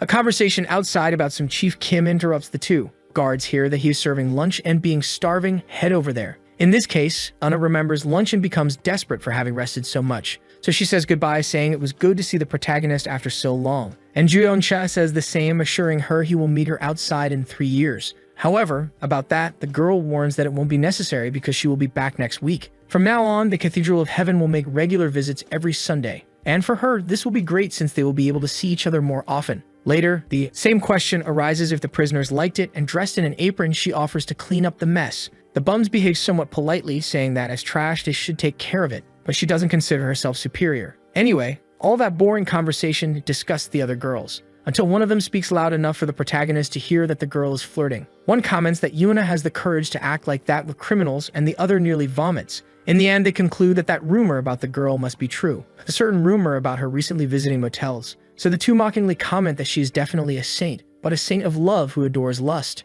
In a later sermon, a missionary lady cries out to the Lord for her need. Then the prisoners joke that they are also in need, and this time they don't even try to believe in God. Finally, John 8:29 is recited with the fateful phrase, "You shall know the truth, and the truth shall set you free." Anyone can be freed from sin in the truth and love of God, which means they can be free. And so, just for today, this nun decided that the prisoners would be free to enjoy a good performance. Then, all those opportunistic thugs began to believe in God again as if by magic. Without those heavy missionary outfits, the girls from the cathedral were more relaxed and exposed. So, as they performed a sort of dance, those thirsty prisoners obviously began to worship. Even more so when they realized that the saint was participating in the midst. One of those filthy thugs said some rude things about her beauty. Then another prisoner teamed up with this thug to go to the bathroom and then stop by their break room to do something funny. Later, when the show ends, one of the girls confides in the nun that she couldn't hear anything due to all the noise. Anyway, Minji Kim was dressed in pink and playing with another colleague. Then outside, those prisoners started to get excited. And from what they had already heard, they were eager to see colors of other things too. How they could get there?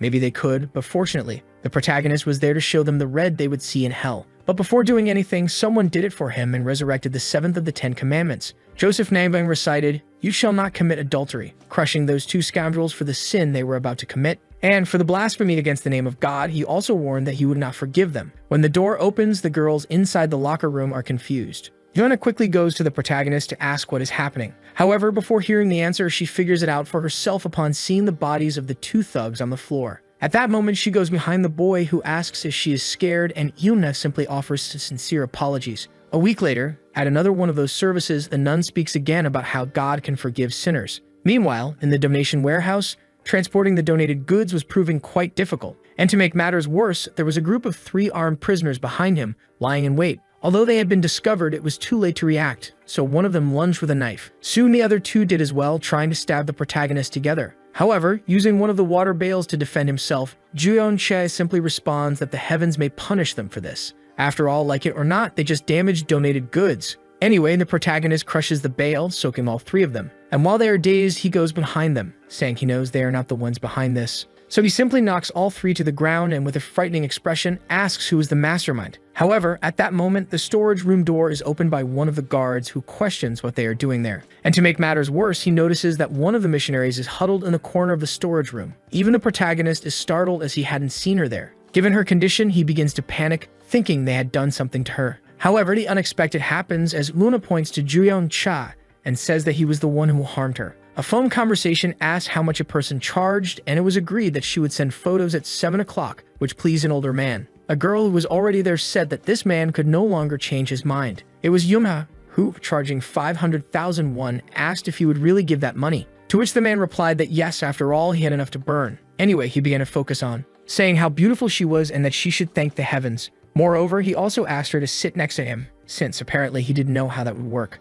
However, at that moment, a huge noise cut through their conversation and someone as big as him entered through the door. The man desperately questioned who it was, and this man judged it as an illegal meeting. On top of that, from someone who claimed to be a pastor of a church. Even trembling, the pastor asked if he was really being threatened by the 2, because he was very influential, but still received a punch right in the face. And several others right after, which for the man was not a problem, since with that behavior, he was not a pastor of a church, but rather of a cult. There was also a hidden camera in Yuna's bag which had been recording everything. However, even so, the large man told the pastor not to worry, because they would make an agreement to keep that wrongdoing confidential for a reasonable amount in the name of the heavens. A long time later, in a distant place at the storage prison, the inmate Juyeon Cha was sentenced to 10 days of confinement in a solitary cell. That same guard asked the young man whether he had done something similar during a visit. He was already aware that the boy had been receiving special treatment from the director. However, since this time it involved someone from outside, the confinement was unavoidable. Furthermore, even the Ministry of Justice was monitoring the security cameras. So the guard explained that he could not allow him to leave and had to go.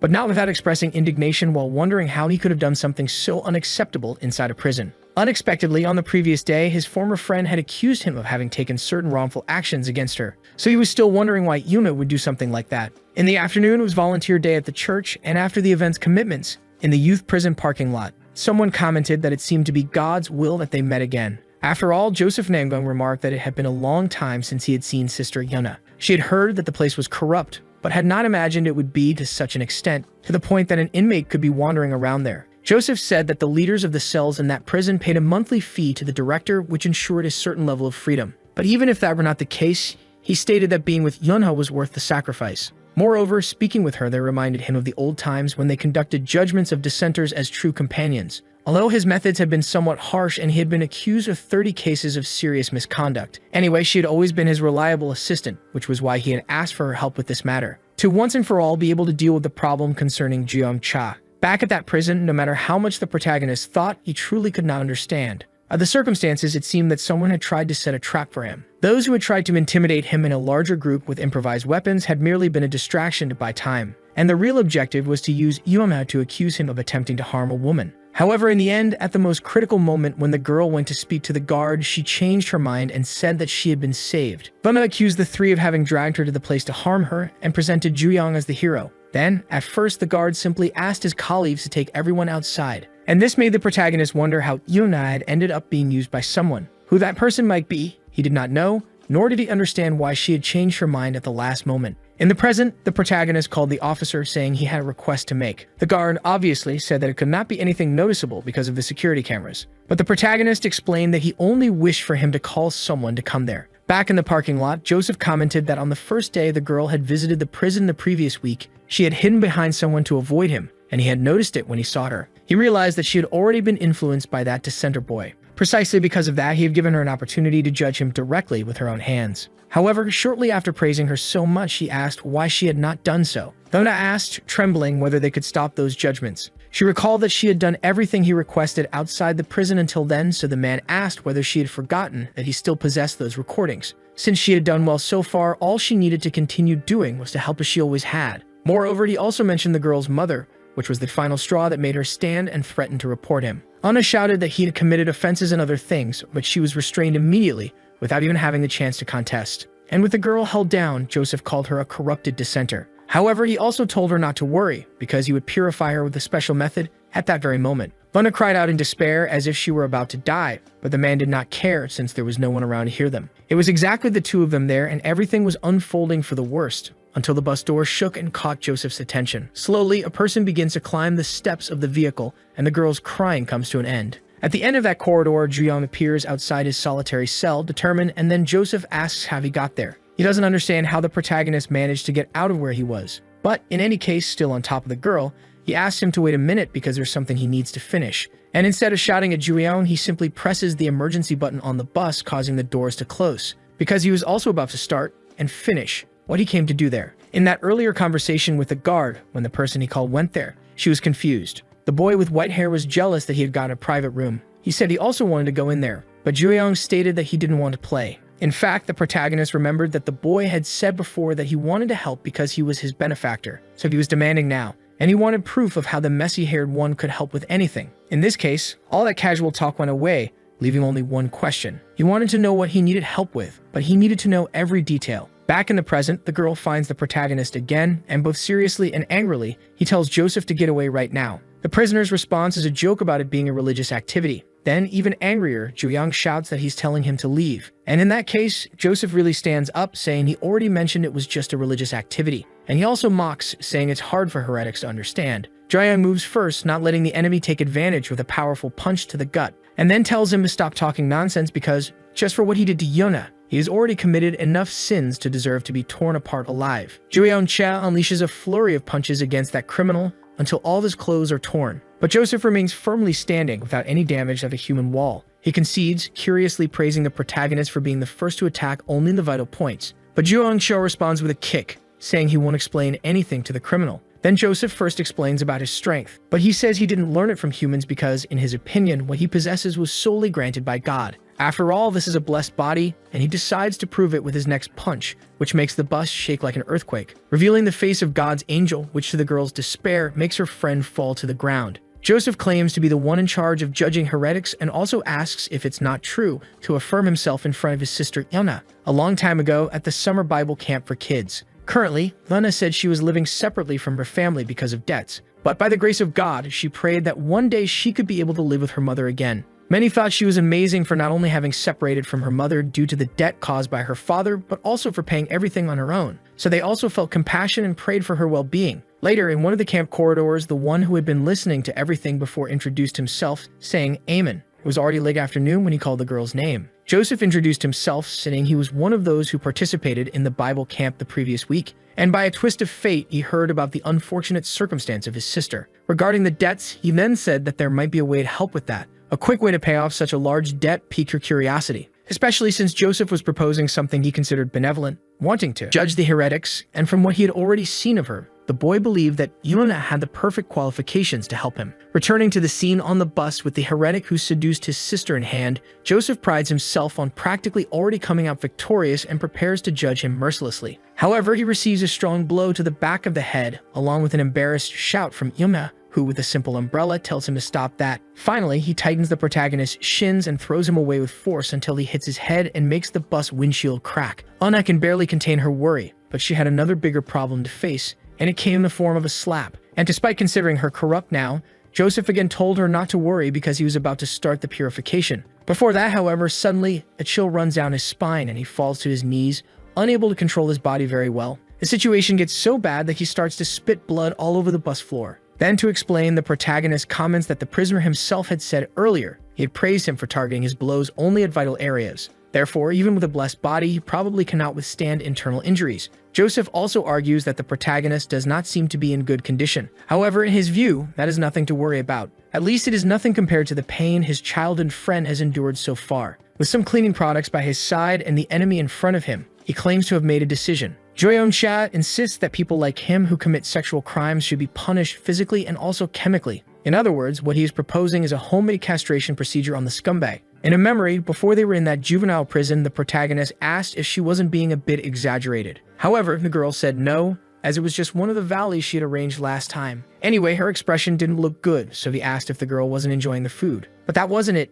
In fact, what bothered her was realizing that everyone around her had mothers except for her. In this case, the protagonist commented that it didn't matter much because he also didn't have a mother. And even if a little boy had made a fuss about it, he didn't think it was that hard to live like this. Anyway, the girl cut him off, reminding him that they had made a promise that she would definitely come back. And then she asked if the boy knew the meaning of her tattoo. "I will keep waiting for you." That was the message she intended to write on her chest, out of love for her mother. Returning to the current moment inside the bus, the protagonist asks Loman to hold on just a little longer, because it won't take long to end all that confusion. And as he said before, the punishment for that criminal right in front of them would be done so that he would never repeat any of his dirty actions again. Joseph, for his part, shouts that it is frustrating to hear this because he doesn't do anything dirty, but he simply attacks the protagonist, knowing that explaining himself doesn't matter. After all, he himself gets tired of pretending to be a religious man when he is nothing of the sort. However, once again, that chill from before returns. His internal damage starts to worsen as time passes. Then the protagonist asks if he still hasn't understood that the more he moves, the more damage he will receive. The two exchange punches, hitting each other with as much force as they can muster. Joseph tries to understand how the damage from the attack can get even greater. But regarding that, the protagonist says he can go ahead and test it. An intense punch contest begins between these two powers of the juvenile prison. More and more, the confrontation proves to be fierce, but Joseph feels the impossible happen when his body can no longer take it. And if he unfortunately reached this point, all he could do was use Luna as bait. However, for someone who claimed to have a blessed body, the protagonist found it amusing that the only response he found was to use a hostage, and he simply punished that repugnant idea with a kick to the scumbag's face. Joyeon-cha comments that it had been a long time since he fought someone his size. That's why it took some time to adjust, but compared to a certain someone, Joseph was nothing. Finally, the tables turn with the criminal fallen on the bus floor. However, he starts to laugh for some reason. Joyeon-cha asks the reason for the laughter, and the boy remembers that he still has all the videos of the crimes he committed with her back then. And for that reason, he asks what would happen if the mother found out what her beloved daughter had done. That she had been pretending to sell her own body was actually a criminal extorting money through threats. Joseph is really excited to know what kind of expression the mother will make. However, the protagonist does not back down and tells him to go ahead, because so far there have been 5 charges of sexual assault, in addition to 9 attempts and 4 harassments. Precisely all the crimes he committed that were still not revealed. But Joyeon-cha assured that he would expose each of them to the public. And also, if he was going to be threatened, he asked, with the taser in hand, that he at least do it right. The criminal screams, desperately asking how he has a stun gun. However, right in that critical spot for men, he is hit, starting the electric current. Just as the protagonist had said, since he gave his word that he would never be able to repeat those dirty actions again. Joyeon-cha had already been through something similar before. But as the shock hit right at that moment, the other probably could no longer act like a man. So even without using other methods that could indeed be called castration. Finally, after that frightening conflict, Anna runs after the protagonist, shouting in concern. And she also apologizes for what he had to go through because of her. However, the hero responds by asking if it is really time to worry about him. Joyeon-cha wanted to know why she hadn't said before that she was being threatened like that. But about that, instead of answering right away, she first asked, playing with her hair, how he had gotten there. Then Joyeon said that she had an interesting habit. Usually when she tried to hide something, she had the habit of playing with her hair. But since she only realized that now, she apologized once again. Anyway, the protagonist helps her with a cut on her face, which obviously makes her embarrassed. Lana tries to say that it's nothing serious, and Juyeong can hardly believe all of that. So from now on, he asks her to never do something so dangerous again. And feeling what it is like to have someone who cares, the girl not only blushes with embarrassment, but is also very happy with the gesture. Suddenly, another noise interrupts their conversation. In front of that bus, a person greets the young couple. This person is the same one with messy hair from before who, for some reason, is at the wheel. He humorously comments that the protagonist is making him feel like a lonely bachelor. Anyway, it's hard to know why he is revving the engine out of nowhere. However, the young man didn't want to know anything other than stepping on anything to see what would happen. And this was to avenge all the people in this world who were single like him. More precisely, those who wished that all couples would be thrown together into hell. It is explained that gangsters use various ways to get rid of corpses. Some bury their enemies in cement, others throw them into the sea or even inside cemeteries. And all of these are effective methods to eliminate traces. However, the operations chief of the Celestial Dragon, Gang Shinju, the right-hand man of Gang Ryeon, does not find this necessary. The method of his gang is to ensure that reuse is possible at any time when needed. And that is exactly why they chose preservation by freezing. Finally, before proceeding with the method, it is asked if the one going through this wants to say anything. Then the man questions who gave the order and states desperately that the Alliance will not forgive the selfishness of the Celestial Dragon. He says that if they don't stop now, it won't be long before they are swimming in a pool of feces. However, how things will end is something he can only discover by watching from the inside. Thus, the young man is thrown inside by Kang Shin-ju without a hint of remorse. At a certain moment, a call from the detention center comes to his cell phone, and he promptly answers, identifying himself as the operations chief. Whoever is on the other end gives the news, but the young man really can't believe they are true. Back in that chaos on the bus, the protagonist continues not understanding what's happening. If they kept going like this, at this pace, something horrible would happen. Besides the risk of an accident, they would consider that they were trying to make an escape. The one with messy hair, on the other hand, didn't care at all about that and demonstrated it by making a totally reckless drift, which obviously led that bus to crash into the wall of the detention center, creating a crack. Juyeon-chae quickly goes to see if her friend is okay and furious shouts at her colleague, asking if he is crazy for doing that. However, the messy-haired young man murmurs something low into the airbag, and since the protagonist doesn't understand, he repeats, telling the two to run from there. In fact, the young man doesn't even wait, but rather pushes the two out of there before the guards arrive. After a few minutes and all those problems, the officers had already left. And in a genius plan, now that pervert would be treated as guilty for trying to escape, without even being able to use the security cameras to clear himself. Everything went perfectly, so having reached his time, the messy-haired one said goodbye. But not before wishing the two a good time with a hint of mischief. Changing the subject, Judo warns Yuna that they must be looking for her. So she understands that she needs to leave, but before she remembers that she was forgetting the most important thing. She believes that the protagonist should keep a certain thing, a kind of keychain of a cute bear with a bow, which by the hero's expression, despite being something simple, has some significance.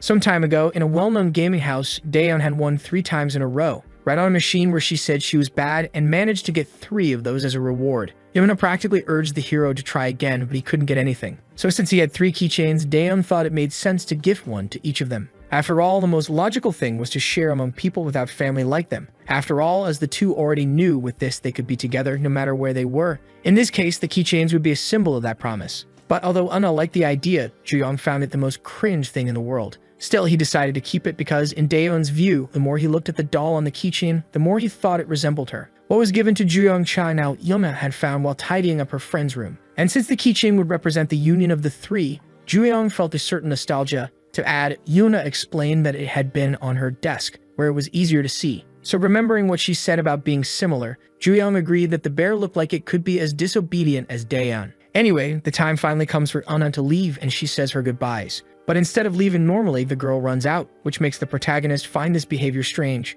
Yuna, in fact, had to run because she was very embarrassed. In the end, she couldn't say anything, but at least she was loyal to her friend's memory. However, next time, Luna assured herself that she wouldn't blame herself for confessing that she liked Juyeon. Later, in one of the cells of the juvenile detention center, the news was being updated. The messy-haired one made a point of commenting on how Joseph was now a eunuch. He still couldn't believe that the protagonist had used a 1 million volt stun gun in that place where everyone knows. Juyeon, for his part, asks why the guy is there, then he reveals that he got into trouble to come keep him company. And before the next question, he confesses that being interrogated is quite exciting. Anyway, the protagonist asks how the hell his colleague managed to get him out of solitary confinement. After all, the prison officer clearly said that this place was being monitored, and not only did he free him, but he also managed to borrow a taser. But since he was also the one who reported Joseph's crimes, the protagonist asks for his identity. However, despite having dealt with the interrogation so far, the boy decided to keep it a secret, and in any case he had clearly already proven himself. Therefore, the protagonist rewarded him with a ring that made him punch the air in joy. Getting straight to the point, the hero asks what kind of help his new ally wants.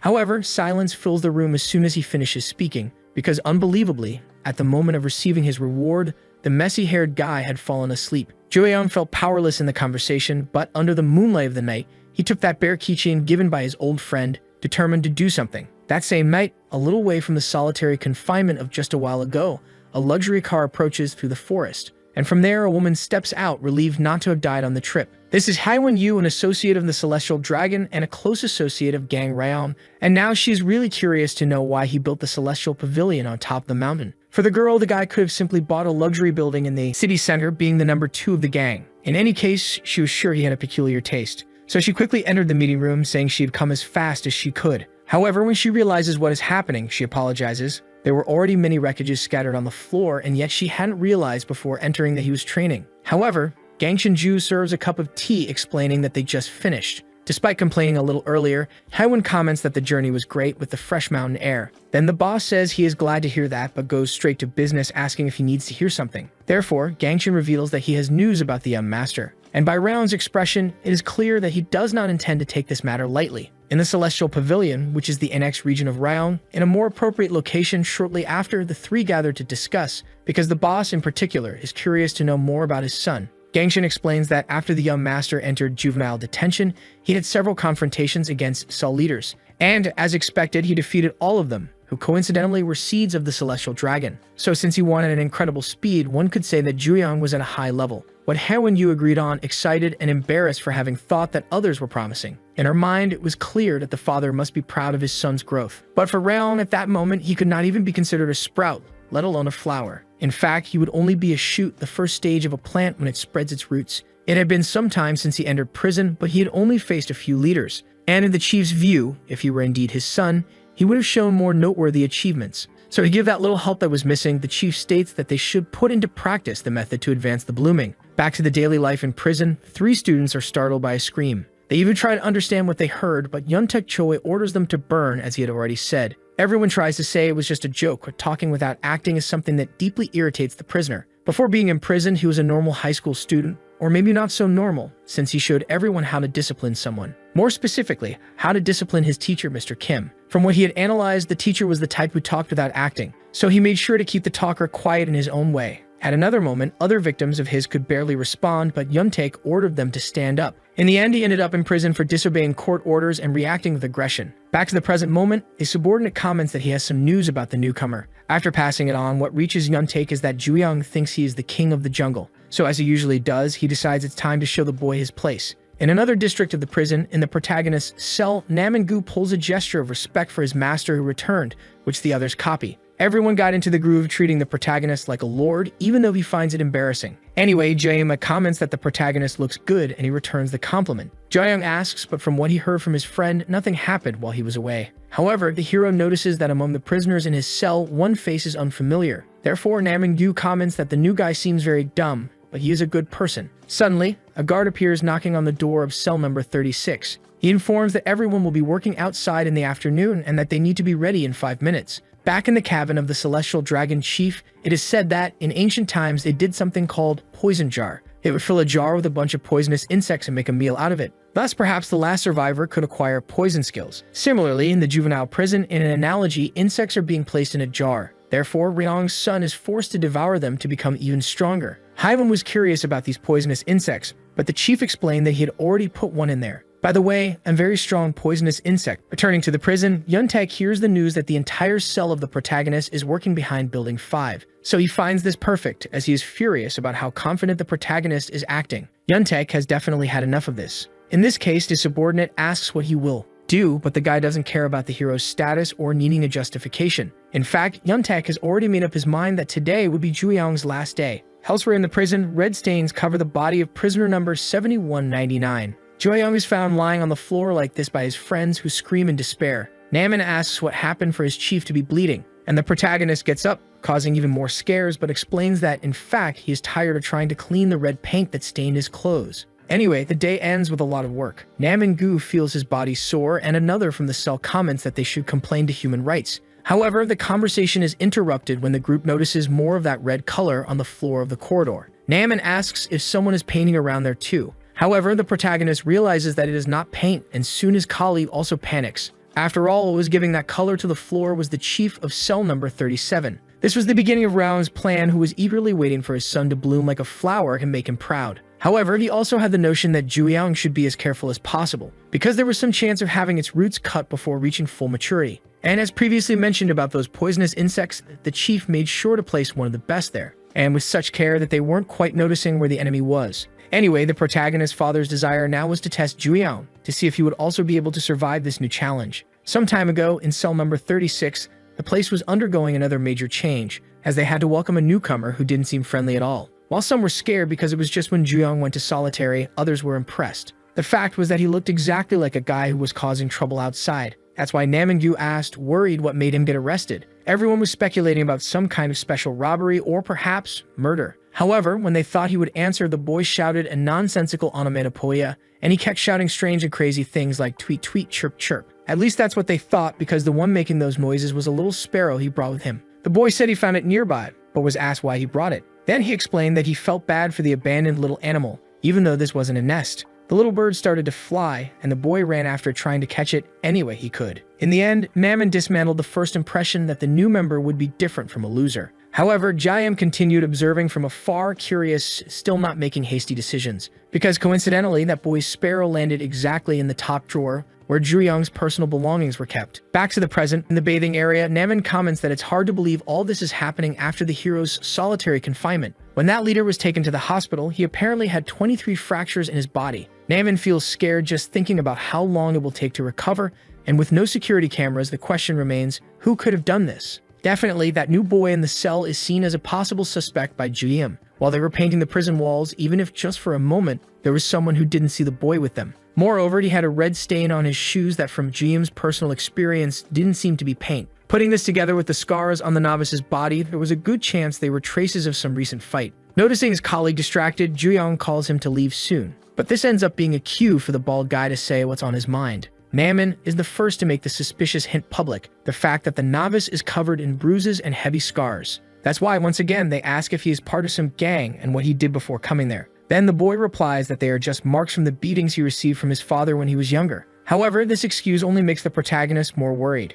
Years ago, just before physical education class in the 5th period, while some were looking for borrowed uniforms, most stopped changing because of what they were seeing. That student in the back was Juyeon Cha, known in the neighborhood for being beaten by his father, who was part of a dangerous gang. Some thought he should report it, but it was a consensus that the father was probably so scary that he couldn't. Anyway, the hero's classmates felt bad that he had to live in such a lamentable situation. At bath time, the prisoners comment on that big guy down below, comparing sizes. Anyway, normal men's conversations happen, but Ji-im doesn't let the atmosphere relax. In fact, he remains focused and for a second, thinks he might be mistaken, but all those scars on the novice's body draw attention. Even the protagonist becomes thoughtful. Then the boy breaks the mood by asking for some shampoo, which Ji-young hands over without problems. That's why the boy asks, curious if the protagonist happens to feel sorry for him. However, the hero responds by asking if he seems like someone capable of feeling sorry for that, especially because from what has been said so far, both had equally lamentable lives. Anyway, the protagonist says goodbye, telling the colleague to leave when he's done. However, a few minutes later in the bathroom, while drying off, the boy asks to make a question. The novice asks where all the other cellmates went, and the hero replies that he sent them out first, and about why he did that. Ju-young asks if the boy doesn't also agree that something very strange is going on, until because the shape of the scars on his body coincidentally resembled those on the protagonist's body. For a second, silence fills the room. The boy even tries to explain himself, but at that very moment, Ju-young throws himself at him, pinning his head to the ground with force. And with his hands around his neck, he prepares to strike, saying there's no way this can be a coincidence.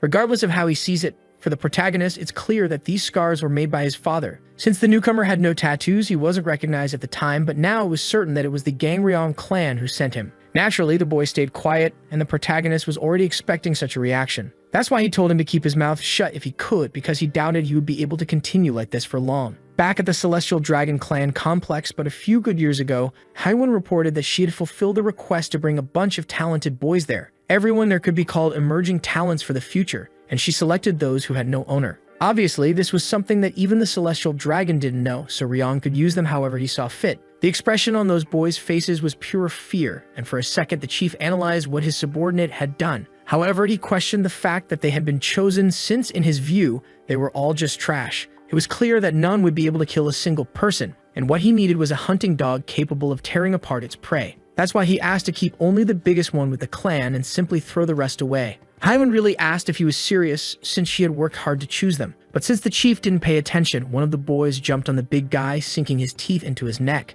And by doing that without hesitating at all, the chief smiled because those were the eyes of a fierce dog he was looking for. Therefore, from that moment on, that child was allowed to call Round father. Back in the present, after being pressed against the wall, the newcomer starts to speak. And without much beating around the bush, he reveals that he is that person's hunting dog, which makes the protagonist curious but also worried. He found it strange that the boy had no tattoos, so he wouldn't be an affiliate of the celestial dragon, but rather a personal choice of Ryong. Anyway, the protagonist continues to press the suspicious colleague against the wall in this type of interrogation. And since he is the hunting dog, he asks why they are in the same cell. Moreover, he wants to know why he eliminated the leader of Cell 37. Even having so many opportunities to attack, the boy stayed observing from afar. All of this made Juyong want to know immediately why Ryong had put him there. The boy continues to say nothing, with his neck squeezed by the protagonist's hands. However, Juyong finally loses his patience and starts to squeeze harder. With both hands, he questions whether the boy will remain silent until the end and begins dragging him along the walls of the place, breaking everything at an insane speed,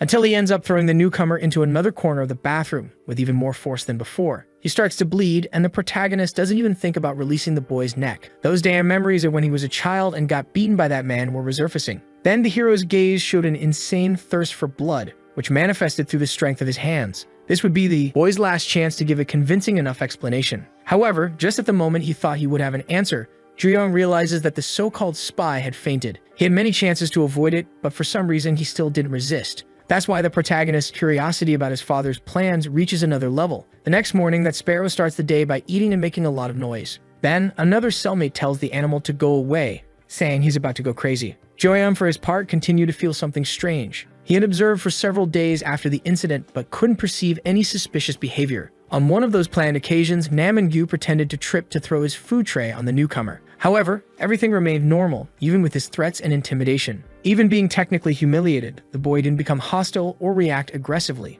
And obviously, since it was something discreet, they also didn't push too far. Joyeon, however, was fully aware that there was no way his father had sent that guy without reason. Suddenly, the protagonist receives a good amount of water right in the face. Then Jeoma asks if he is okay, but Namin-gu seems much more worried, since he was trying to hit the bald guy with his water cannon and not the leader. Anyway, even though he hadn't done anything so far, that rookie continued to show some kind of intent. A few hours later, already at night, in the middle of a strong wind, Namin-gu assured that he would kill someone, especially since they had been sent to clean the hillside for no reason at a time when they should have been sleeping. Moreover, it would only be the four of them, so Juyong wanted them to finish quickly so they could leave. Joyeon thinks that the situation is definitely strange. The prison guard had chosen only the four of them to do this, and the timing only made it seem like something was wrong. As the work of cutting those weeds unfolds, the rookie asks if GM happens to be close to the protagonist, which confuses him. But for him, this confusion is not a problem, as it sounds like a sufficient response to attack without thinking. After all, this had been the conclusion he reached after those long days.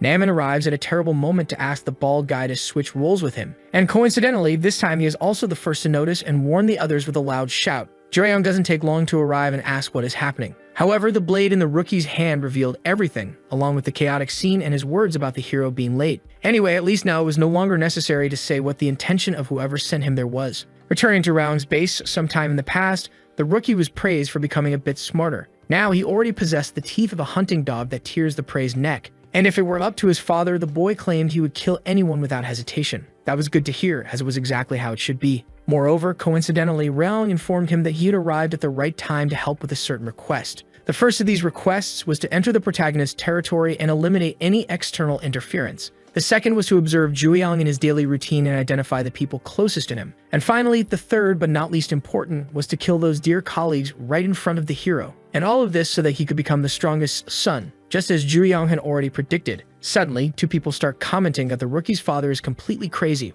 which makes him as scared as someone seeing a ghost. Because despite having hit the vital points, both Juyong and Namin were still standing. Of all the things they had, the two had put pigskin on the abdomen for precautionary reasons. Juyong knew well what Ryong wanted, to make the son stronger, and wondered how far he could go. However, he never imagined he would actually use that dirty method again. Anyway, Ju-young is not surprised that he continues to be as repugnant as he has always been. And now that he has evidence incriminating the rookie, he sends him flying with a powerful punch. After all, Ju-young simply can't stand dealing with situations like this anymore. A long time ago, that rookie was abandoned by who should have been his father, and then he was abandoned again by who should have been his mother in a humiliating situation. In the end, even those behind the management of the orphanage abandoned him, and when he threw himself onto the streets and followed the path of crime, who should have been his new family also sold him. When he arrived, all he heard were complaints, as he had been sold as healthy, but he was too thin. Anyway, it was hard to know if he would be useful, and they were whispering that perhaps they should pass him on. However, at that moment when the boy was abandoned for the last time, he decided to make a decision about his own life and ran away. His idea was simply to do everything for whoever took him in as long as he wasn't abandoned again. That was the story of the life of the new cell member from Haiwon's perspective. So as he was walking down the street like a little puppy, she simply picked him up and brought him to the boss. For Gangshan, the boy's blind loyalty must have come from a desire not to be abandoned,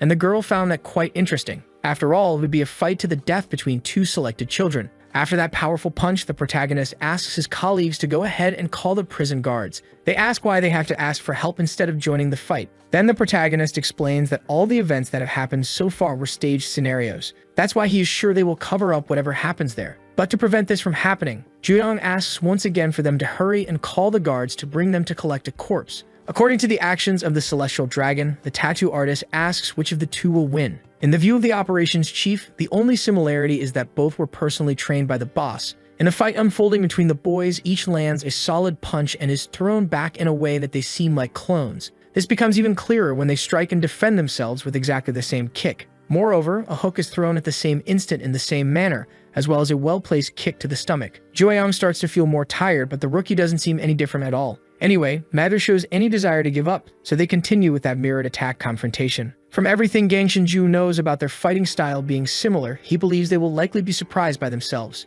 Haiwon still asks the boy's opinion on who will win. Back to the battle, the rookie begins to vent about how similar their skills are. He attacks the protagonist right in the middle of the stomach, but Ju-young denies any resemblance. And having held his cellmate's arm before being hit, he grips his hand tightly to execute a twisting technique. Even though they learn from the same person, the protagonist makes it clear that their skill is not the same. His last punch caused the rookie to hit his head so hard against a rock that it broke. However, even after that, he was still conscious and smiling with excitement. This time it's him who grabs the protagonist's arm and while trying to perform the same twisting technique, admits that Ju-young learned them well. As he struggles to replicate it, the rookie tries to use strength to his advantage, so the protagonist warns that it's useless. But suddenly, he's shocked to realize in the worst way that this wasn't the only trick of his rival. Two of his fingers were bitten off in a brutal manner. The protagonist groans in pain but sends the boy flying away with his strongest kick. The rookie, for his part, didn't care about using techniques or brute force because the method didn't interest him. In fact, he admits that he was just following his father's orders and that's why he only needed to kill. However, talking about that man right in front of the protagonist infuriates him.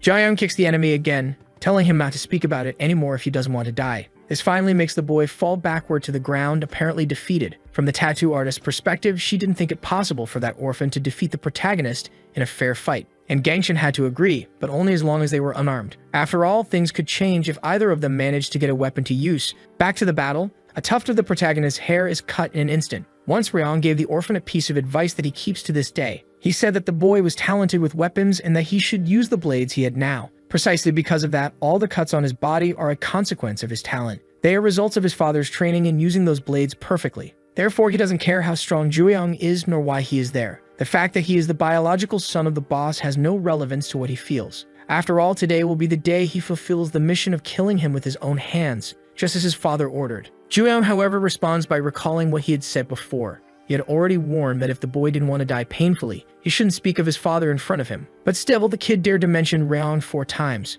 To Ju-young, it's unimaginable that his enemy hadn't thought that the biological son could also know the blade technique. And conveniently, the protagonist ended up finding a saw nearby that would help not only to cut skin but also bones. So because the rookie mentioned his father's name 4 times that day, Ju-young assured he would cut him into 4 pieces as punishment. The greatest swordsman in Japan is known by the name of Miyamoto Musashi. He's remembered for having won over 60 battles, and the fencing he used was called the dual sword style, a combat style that soon became the terror of many swordsmen due to its highly destructive killing power. During the fierce battle between the blades of the 2 prisoners, sons of Ryong, Ju-young manages to perceive the enemy's movement as being this so-called dual sword style. With his speed and the psychological pressure of wielding two swords, he creates unpredictable and irregular cuts, what in fact makes him a more dangerous opponent than the protagonist imagined. The gazes of the two cross in a new powerful attack that creates a shockwave. For the orphan that saw the protagonist is just an industrial tool for cutting wood, which is very different from the fencing passed down by swordsmen over hundreds or even thousands of years.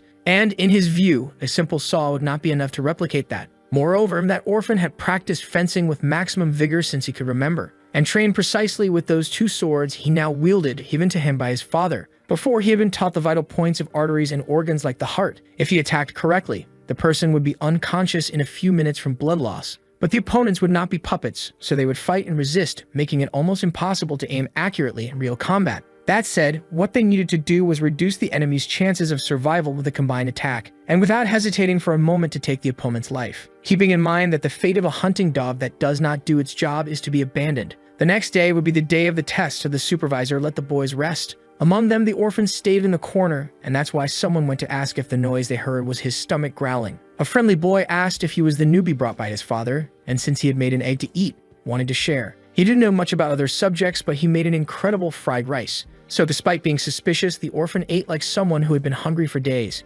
Anyway, the boy knew that the other was there because he had no family and thus introduced himself as Hino, assuring that from that moment on he would always help him. However, the fate of that friendly boy was not good, and his decision to help that orphan was even worse. In any case, in the test the next day, when the chief was watching, he gave the orphan his approval. The fact that the most skilled child had died in the test happened due to a momentary hesitation. But only someone with unwavering cruelty deserved to be his hunting dog. Because of that, those blades today were thrown at the orphan's feet, because from that moment on, those two blades would be his hunting dog's fangs. The orphan was abandoned by everyone, including a gang of fugitives, but the one who took him in did so willingly, and in the boy's view, gave him a new life. So for him, yes, Raon was considered a true father. As he dodges, the protagonist realizes he is getting cornered. From his gaze, concern begins to grow, and the orphan simply attacks everything in front of hhim without caring. Be they his cellmates or strangers he has never met, he guarantees he can kill them all. And in his opinion, Juyong is no different. So he advances, claiming he will sink his fangs deep into his neck. In the midst of those attacks, the orphan notices something strange.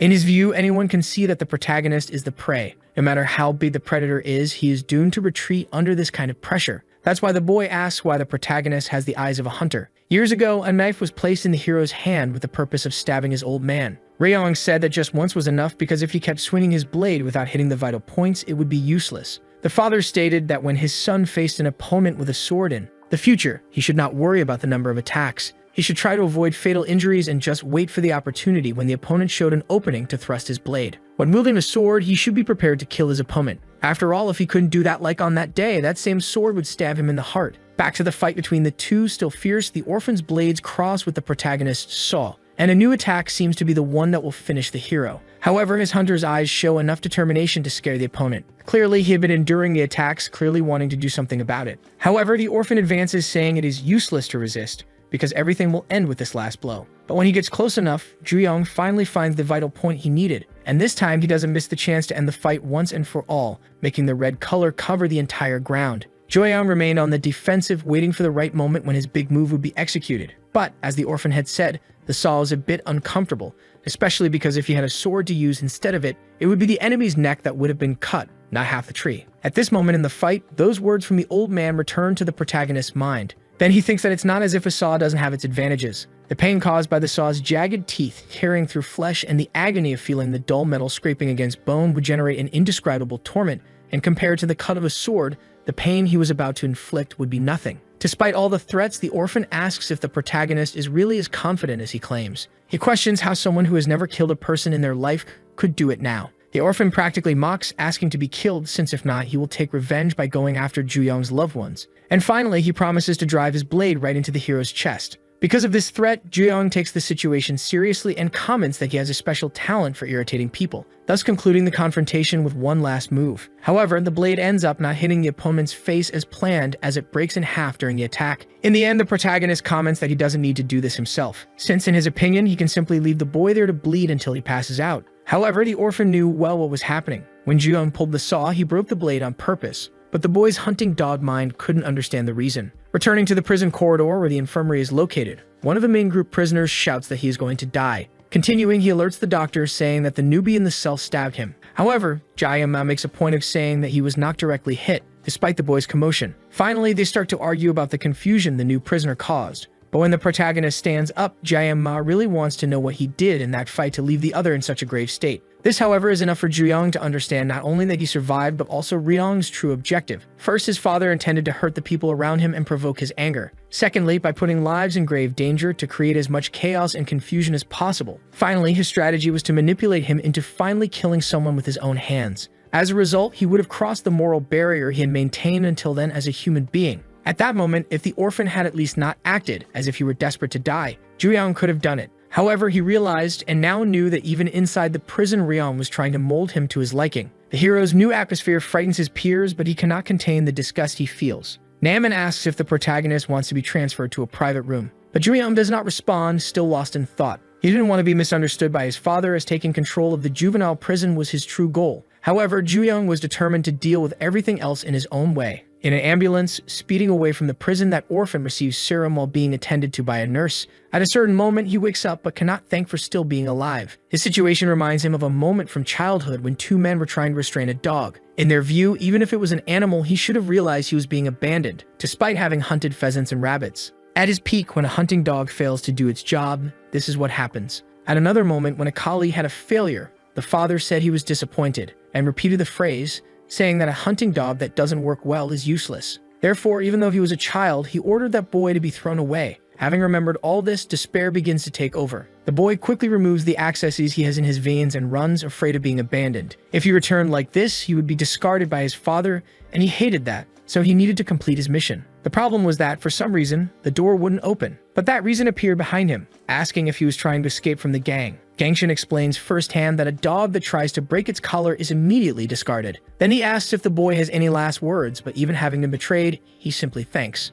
and asks to be killed before he is abandoned again. A few moments later, Gangshin answers a phone call to report that the situation was resolved. Upon checking, right after boarding the ambulance, the boy was still gravely injured. But as expected from the young master, the armed challenge was not enough to kill him. Hearing this on the other end of the line, in a meeting with others just as important, Ryong claims to have understood, and he hangs up, saying he will get in touch later. One of the people in the meeting expresses hope that nothing has happened to his son. Then Ryong responds with uncontrolled laughter, which makes the bald man think that, in fact, something good has happened. However, this also irritates him because he didn't want to appear in good spirits. He states that raising children doesn't always happen according to the parents' wishes. In the end, the son did not kill the prey he sent, even when he delivered the opportunity on a silver platter. Therefore, he believes he will need a more guaranteed way to educate his son. Suddenly, another call comes in, but this time from the juvenile detention center, and Ryong answers immediately. On the other end of the line, the director screams that something horrible is happening. Jeon-cha, or rather Ryong's son, had just suffered a terrible accident. To explain better, at the location of the laundry for unknown reasons,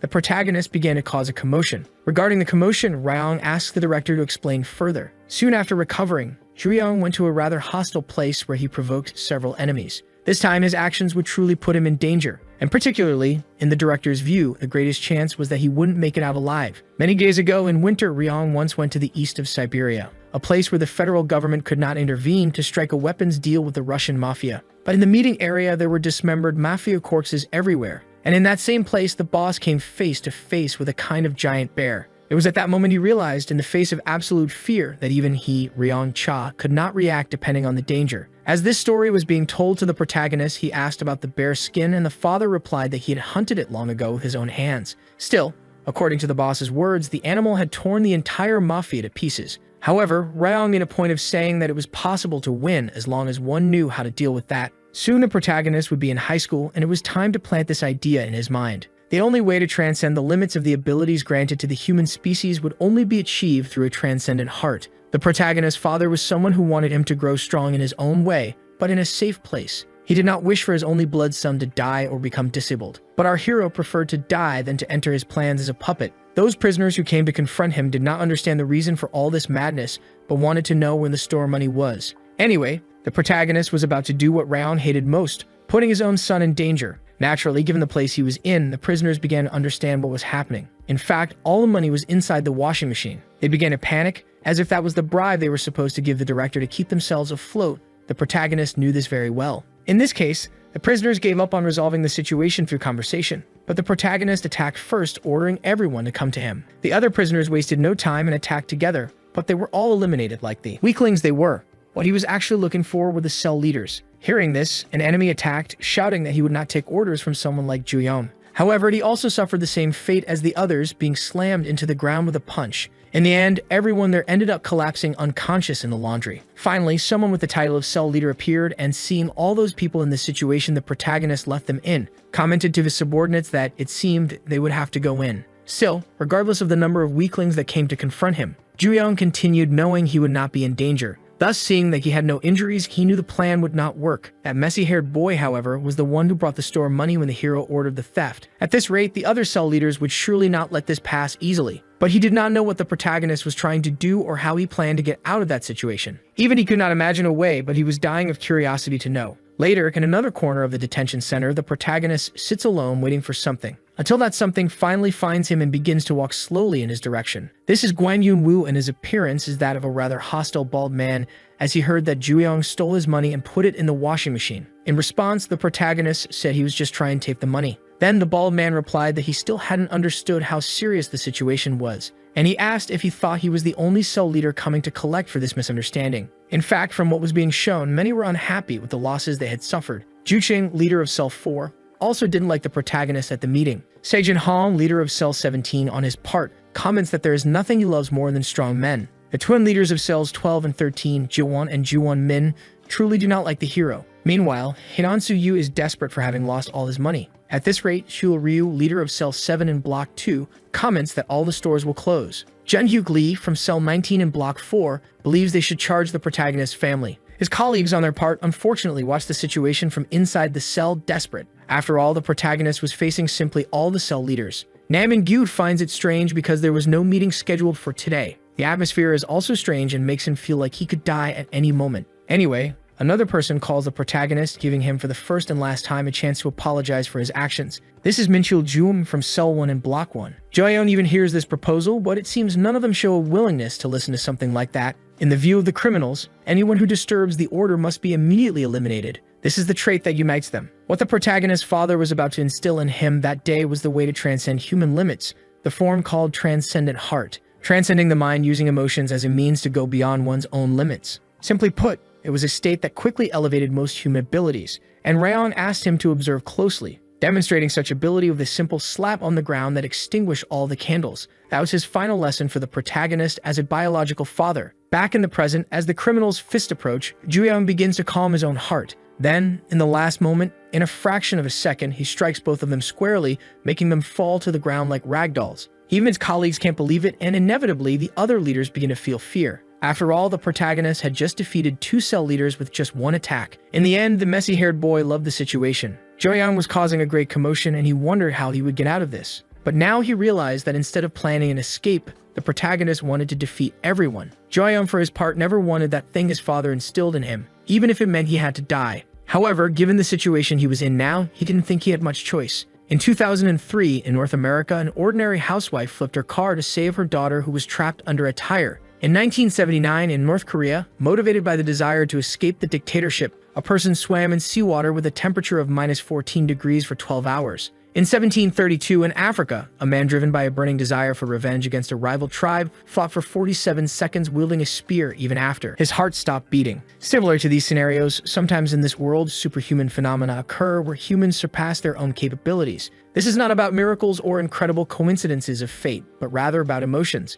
Emotion amplified to such an extreme in response to the situation faced, to the point of impacting the body itself. This is called transcendent heart, which is the only way for a human being to transcend the limitations imposed by their own species. And at that very moment, the emotion that completely filled the protagonist's heart as he entered the transcendent heart stage was definitely nothing other than an intense anger directed at the figure of his father, Gang Ryeon. In the director's office, he despairs, asking if what he is seeing is real. Joyeon, along with the leaders of the other cells, was doing something unthinkable in the prison yard. Back to the fight, Joyeon comments that he would rather die than use this, but it seemed that, nonetheless, he didn't have much choice, especially since he needed to fill his head with thoughts related to him to activate the ability, and something like that was definitely the worst-case scenario. One of the enemies mocks as he sees the protagonist continue murmuring as if he were doing a monologue. Then he advances, calling the boy a loner and saying he will put an end to the annoying brat once and for all.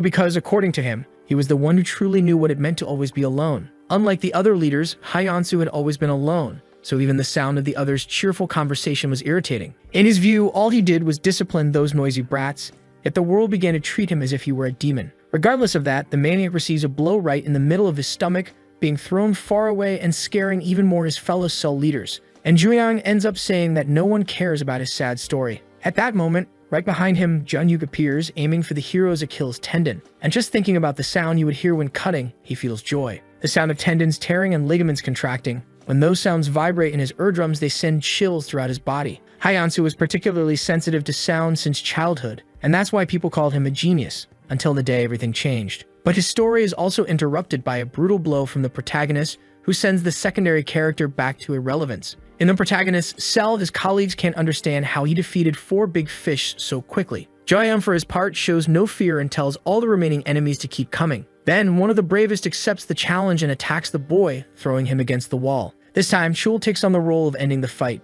In Chul's life, defeat is a word that does not exist in his dictionary. Or rather, he couldn't afford to have it present in his dictionary. To protect his people, he needed to win, no matter what happened. However, in a somewhat funny way, he also had his face smashed with a single blow from the protagonist, which made him fly like Superman and land like a rotten tomato. Joyeon tries to warn that while using that, it's as if he were invincible. This time, the twins take the initiative to attack, believing it will be different. Jiwon and Juwon initiate the charge, and along with it, a brief origin story. They were newborn babies, but they never even got to see their mother's eyes. As time passed, that cold gaze began to turn into brutal abuse. However, this time it was the protagonist who was abusing, with ignorant punches that even cut through the flashbacks. After all, they had made the mistake of mentioning the word family in front of him. From atop one of the prison buildings, the messy-haired boy wanted to know what made the hero so confident to cause all this chaos. However, it was now clear that he had a plan hidden up his sleeves. Finally, it was Sijin's turn, the one who loves strong men, to try his luck. In fact, for him, gender didn't matter. He simply had a thing for strong people.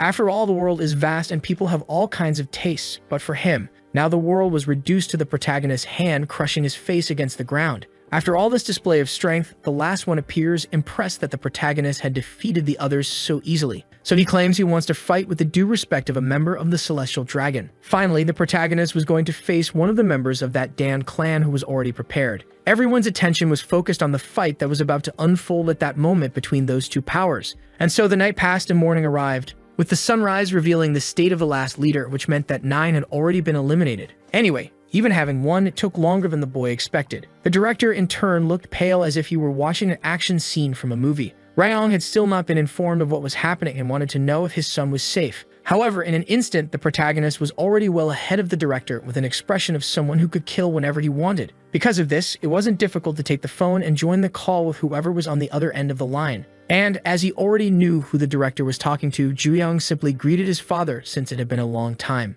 Returning to the prison in the morning, a certain boy starts clapping several times. The claps come from the messy-haired boy who was loving the show. That had been a fight worth recording in history, and he felt sorry for not having filmed it. But just thinking that he got to see something so grand in person made him very happy. Anyway, the boy asks what he should do since he probably would never feel such a level of euphoria again in the future. At least that's what he thinks, limiting his destiny to that prison. In that conversation between father and son, once again the protagonist greets the old man. Alone in a house after the meeting, Raon responds by asking if the detention staff are feeding him well. Joyeon explains that the prison food surprisingly matches his taste, but that's not all. He also mentions that there is running warm water and scheduled sessions where he can exercise. In fact, the protagonist claims that it is much better there than it was at his home when he wasn't imprisoned, except for the monotonous routine. Thanks to a certain gift that his father recently sent, things have also become a bit less boring. In light of this, Raong states that it is a relief that everything is going well with his son. But getting straight to the point that matters most, he asks what led him to do something so reckless. Then the hero responds that he wishes to leave that place and the grips that control the prison. The father tries to confirm, and the answer comes back the same right away. After all, he realized something that changed everything. He realized that that place, which he thought was just fiction, really exists. Finally, the protagonist also cuts off his father when he tries to say something, merely advising him to clean his neck for when the time comes to be cut, which, despite still being a distant reality, leaves the father quite reflective. In the prison director's office, a widespread punishment was taking place. After all, it seemed they wanted to lose their jobs, since none managed to stop a single cell leader. This time, the director knows that the protagonist is in real trouble, even with so many guards, so they apologize. In the end, the scale of the incident was so great that the director begins to think it will be too difficult to deal with him now. At that moment, one of the guards starts to understand what the chief is trying to say. What he intends now is to send Juyeon to the other place. The director wishes to avoid this at all costs, as Rayon will certainly freak out if he finds out. After all, there is no father in the world who wants to see his son being sent to a place like that. Back in the protagonist's cell, he admits that they may have tried too hard, but if they are hungry, at least he managed to get plenty of good food for everyone. They hadn't even asked for it, but ended up having a lavish feast with about twice as much food as usual. Because of this, the situation led everyone to put the protagonist on a pedestal. One claims he will support him as an older brother from now on, and another says he will bow once a day. However, Namingyu insists on declaring himself, strangely, as the dog he loves the most. Even so, the others say that the protagonist is not an ordinary leader. For everything he has done, he is the leader of cell number 1, the one who took care of 9 leaders at once. And that means that the prison they are in is the most powerful, and that they are now the owners of everything. Jae-mao also enjoys the food, but amidst this, he notices something more important. He realizes that the protagonist is behaving strangely. Knowing this, he asks what the hero is doing, which Namin also does. However, he does not respond and lets his friends eat first, since it will be hard to have food like this from now on. Namin does not understand what he means by, they should eat while they can. But the protagonist clarifies, placing a type of book on his friend's chest, just in case he needs it. Seeing how good Namin is at lying, the hero believes he is a smart guy. Therefore, if he has nothing else to do, he told him to study. What made him so confident that it made Namin think he might be able to get into Seoul University. On the other hand, Jae-yum also did not miss out and received a gift. Namin feels jealous right away, thinking that his book must be better. However, since the protagonist noticed that he was always scribbling in the agenda alone, he gave this so he could write a letter to his family, so that his parents wouldn't have to worry about him anymore. And since the protagonist had no one to send letters to, he thought it was good to do this. In the end, the two realize that there is something strange about the hero. First, he asked for a ton of chicken, and now he is giving things away and saying words he has never said, as if he were about to go very far and never come back. It doesn't take long for the protagonist to admit, since he knew well that Namin, in particular, was quick to notice how things were unfolding. At that moment, a guard appears calling prisoner number 1799 to gather all his belongings and leave. He also asks if they have finished their goodbyes, which leaves everyone a bit confused. Initially, they think he's being transferred to another solitary confinement. However, the hero explains that because of what he did, his friends will no longer see him in that prison, at least for now. He says he has something he needs to do and that leaving is part of the plan to achieve what he wants. Namin, in turn, shouts for him to wait because they haven't had a proper goodbye yet. However, the protagonist simply thanks him, saying he wasn't bored during his time there. And smiling, he states that it was also fun but assures them they won't meet again, at least not in that prison. In the end, Namin is the one who responds with gratitude for everything the hero did. And as you mentioned before, Jae-yum reminds him that his sentence is 20 years. Therefore, he asks him to visit when he can so he won't get bored. But Joo-young leaves the idea hanging that maybe it won't be that long. Back at the Celestial Dragon base, some decorative items are destroyed.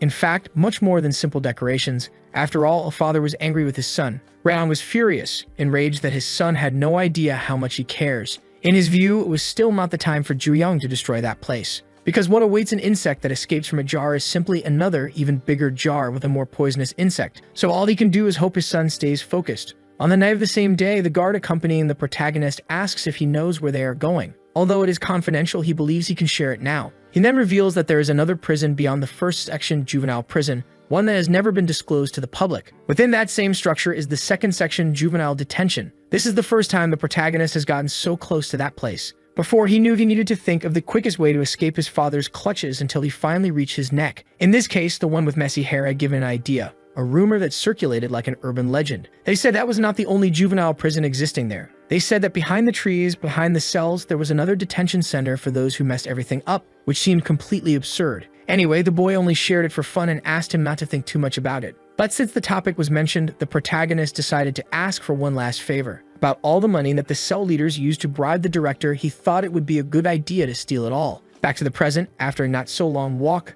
the two arrive at the place where the protagonist will stay from now on. This is the facility that holds prisoners who are out of any kind of control. The place where our hero is now is the prison that can be called the second section of the Juvenile Detention Center. In a luxurious sauna, the tattoo artist was enjoying a vintage 2002 Shechula fight. Along with that, a bath in the hot springs of Hakone Yumoto made that day perfect, so the girl vents that it is truly fantastic. She wonders if it's okay to have fun alone, especially considering that her young master is currently in a place like that. Anyway, she just hopes he is safe in the second section juvenile prison. After all, he will need luck to deal with the sharks that exist there. Back to the protagonist's perspective, he is finally introduced to the juvenile prison where he will stay. The guard comments that he has heard about the problems caused by the protagonist in the previous prison. Therefore, he wonders if he will be able to do the same in this place. The second section of the Juvenile Detention Center is a place where uncontrollable prisoners are kept incarcerated, but Joo-young thinks he is prepared. As soon as they enter, someone comes to welcome the newcomer, to the surprise of our hero. And, with a smile on his face, he asks if they have a new member there. The same person gets irritated by the protagonist being handsome. Joo-young heard that this was the place where uncontrollable prisoners were being held, so since prisoner number 4889 wasn't stopping,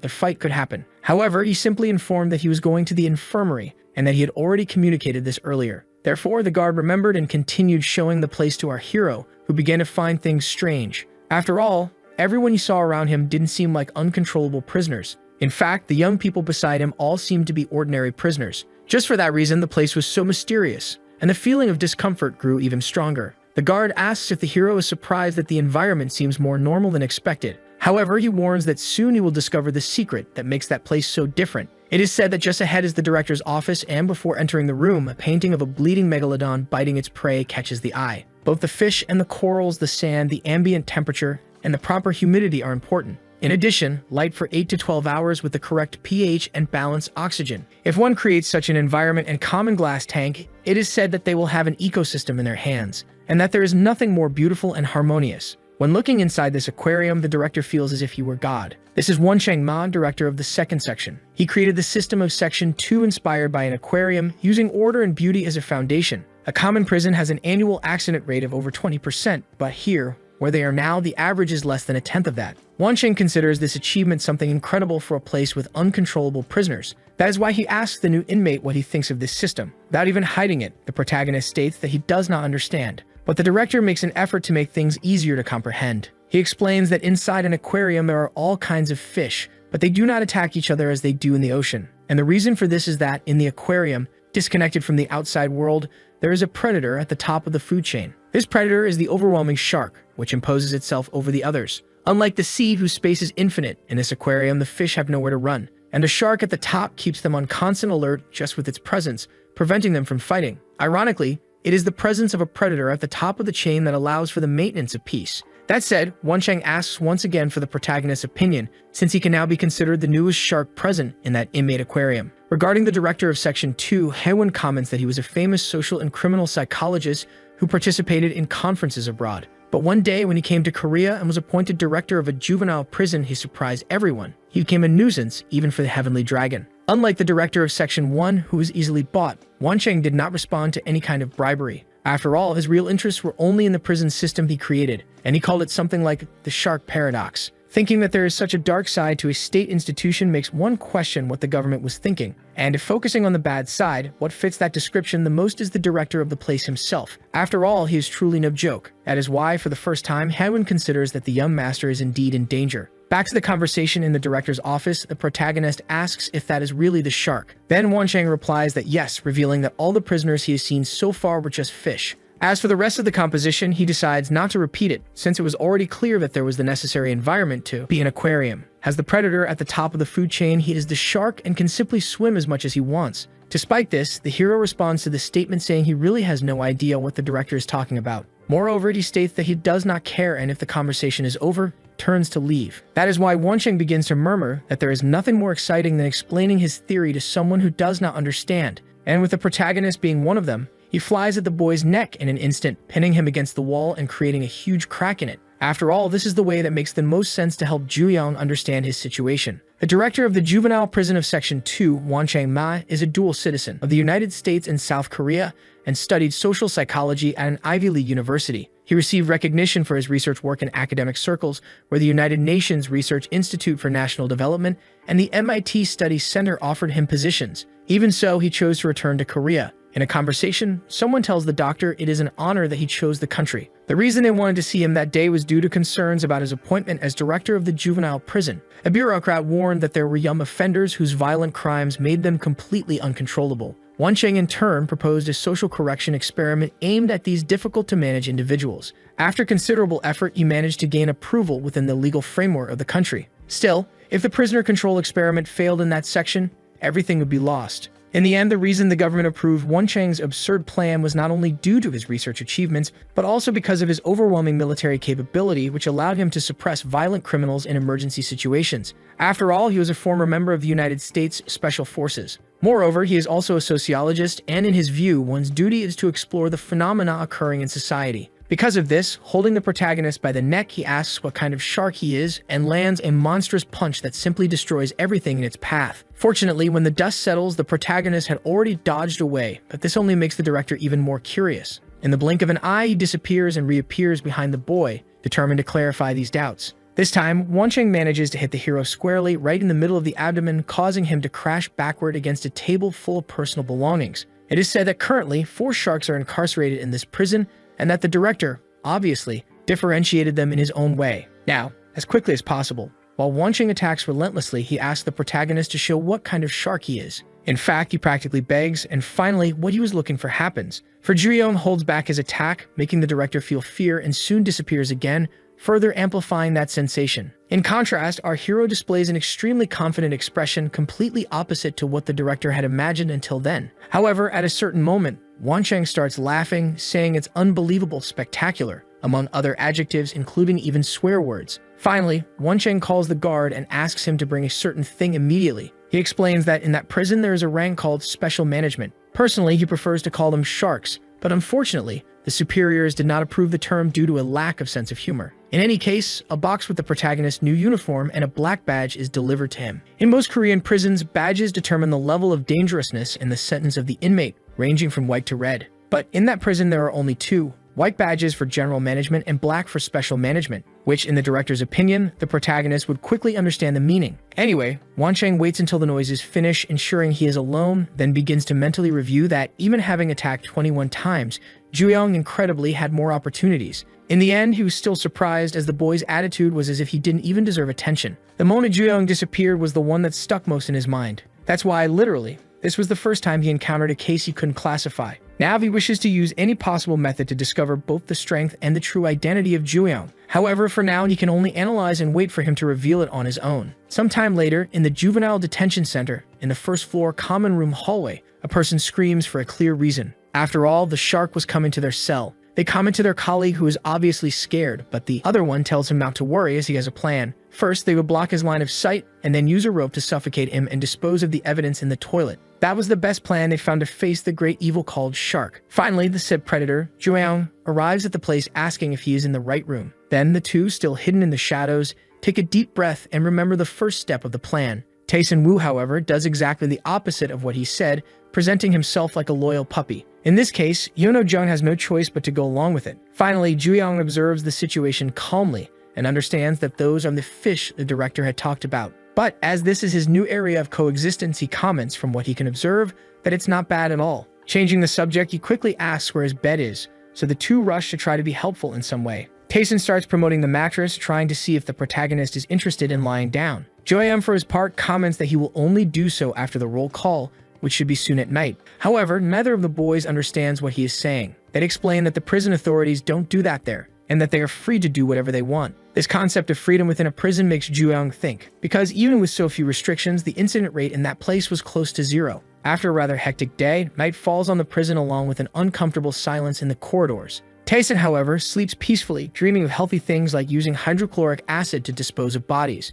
Yuminho, in turn, suffers from insomnia consumed by the fear he feels. And at a certain moment, the new shark of the Juvenile Detention Center of the second section also wakes up. In this place, the guards did not interfere in the prisoners' affairs, yet the incident rate remained at the lowest possible level. Regarding this, Juyong gets up knowing that the reason is the other 4 sharks incarcerated within this prison. Thus, he thinks more about the concept of sharks there, and, as the environment is completely calm, decides it's time to see with his own eyes who they are. It enters the hero's imagination that beyond that door, he might find the other sharks. However, when he tries, he is in for a surprise. For some reason he still doesn't understand, the door to his cell is locked. It seems that, although the director does not directly interfere in the prison's affairs, that does not mean he does not keep them under control. Therefore, Juyong concludes that there is still much about that place he does not comprehend. But instead of giving up, he becomes determined to discover more. The next morning, while the shark still sleeps, the fish conspire to take him down with a bathroom pipe. Those boys practically fight to see who will be the first to act. However, for the misfortune of both, just at that moment, Juyong opens his eyes, catching them in the act. Fearing for their lives, both Yunho and Taesun throw themselves to the ground, returning to the positions of loyal dogs. Finally, Juyong comments that he is hungry and therefore asks what time the doors open for meals, which once again leaves the boys confused. After all, the cell doors were already open, to the protagonist's surprise, which he only realizes when they show him. Definitely it was closed, but regarding this, Taisen explains that there is a specific schedule in which the doors open and close automatically. Thus, during the time it is open, he is free to do as he pleases, which in the protagonist's opinion is quite peculiar. In reality, every aspect of this section 2 is viewed completely differently from section 1. Meanwhile, in a distant place in a luxurious car, someone comments on a certain injury, but the person in question says it was nothing serious. He claims to have had just a small incident some time ago, and another person in the car does not judge him, thinking he is still too young to fight. Still, for a nameless low-ranking subordinate, calling him there makes the man ask if the boy understands what that means. Jongshin Park, however, never thought his lord would come personally, but the truth is that the boy Juyeon Cha, who had been mentioned, piqued the chief's interest. Therefore, he was willing to see everything with his own eyes. Just by hearing the protagonist's name, Jongshin remembers the amount of trouble he caused. However, just when he thought he was merely a lunatic, he ended up discovering something strange. The truth was that most of the guys he fought were members of the Celestial Dragon. About this information he just revealed, Jongshin explained that he had overheard it during a phone conversation with the director. Additionally, he also heard something like, "I'm going now to where your son is," which led him to discover that Juyeon Cha's father was Gang Ryeon, simply the second in command of the Celestial Dragon clan.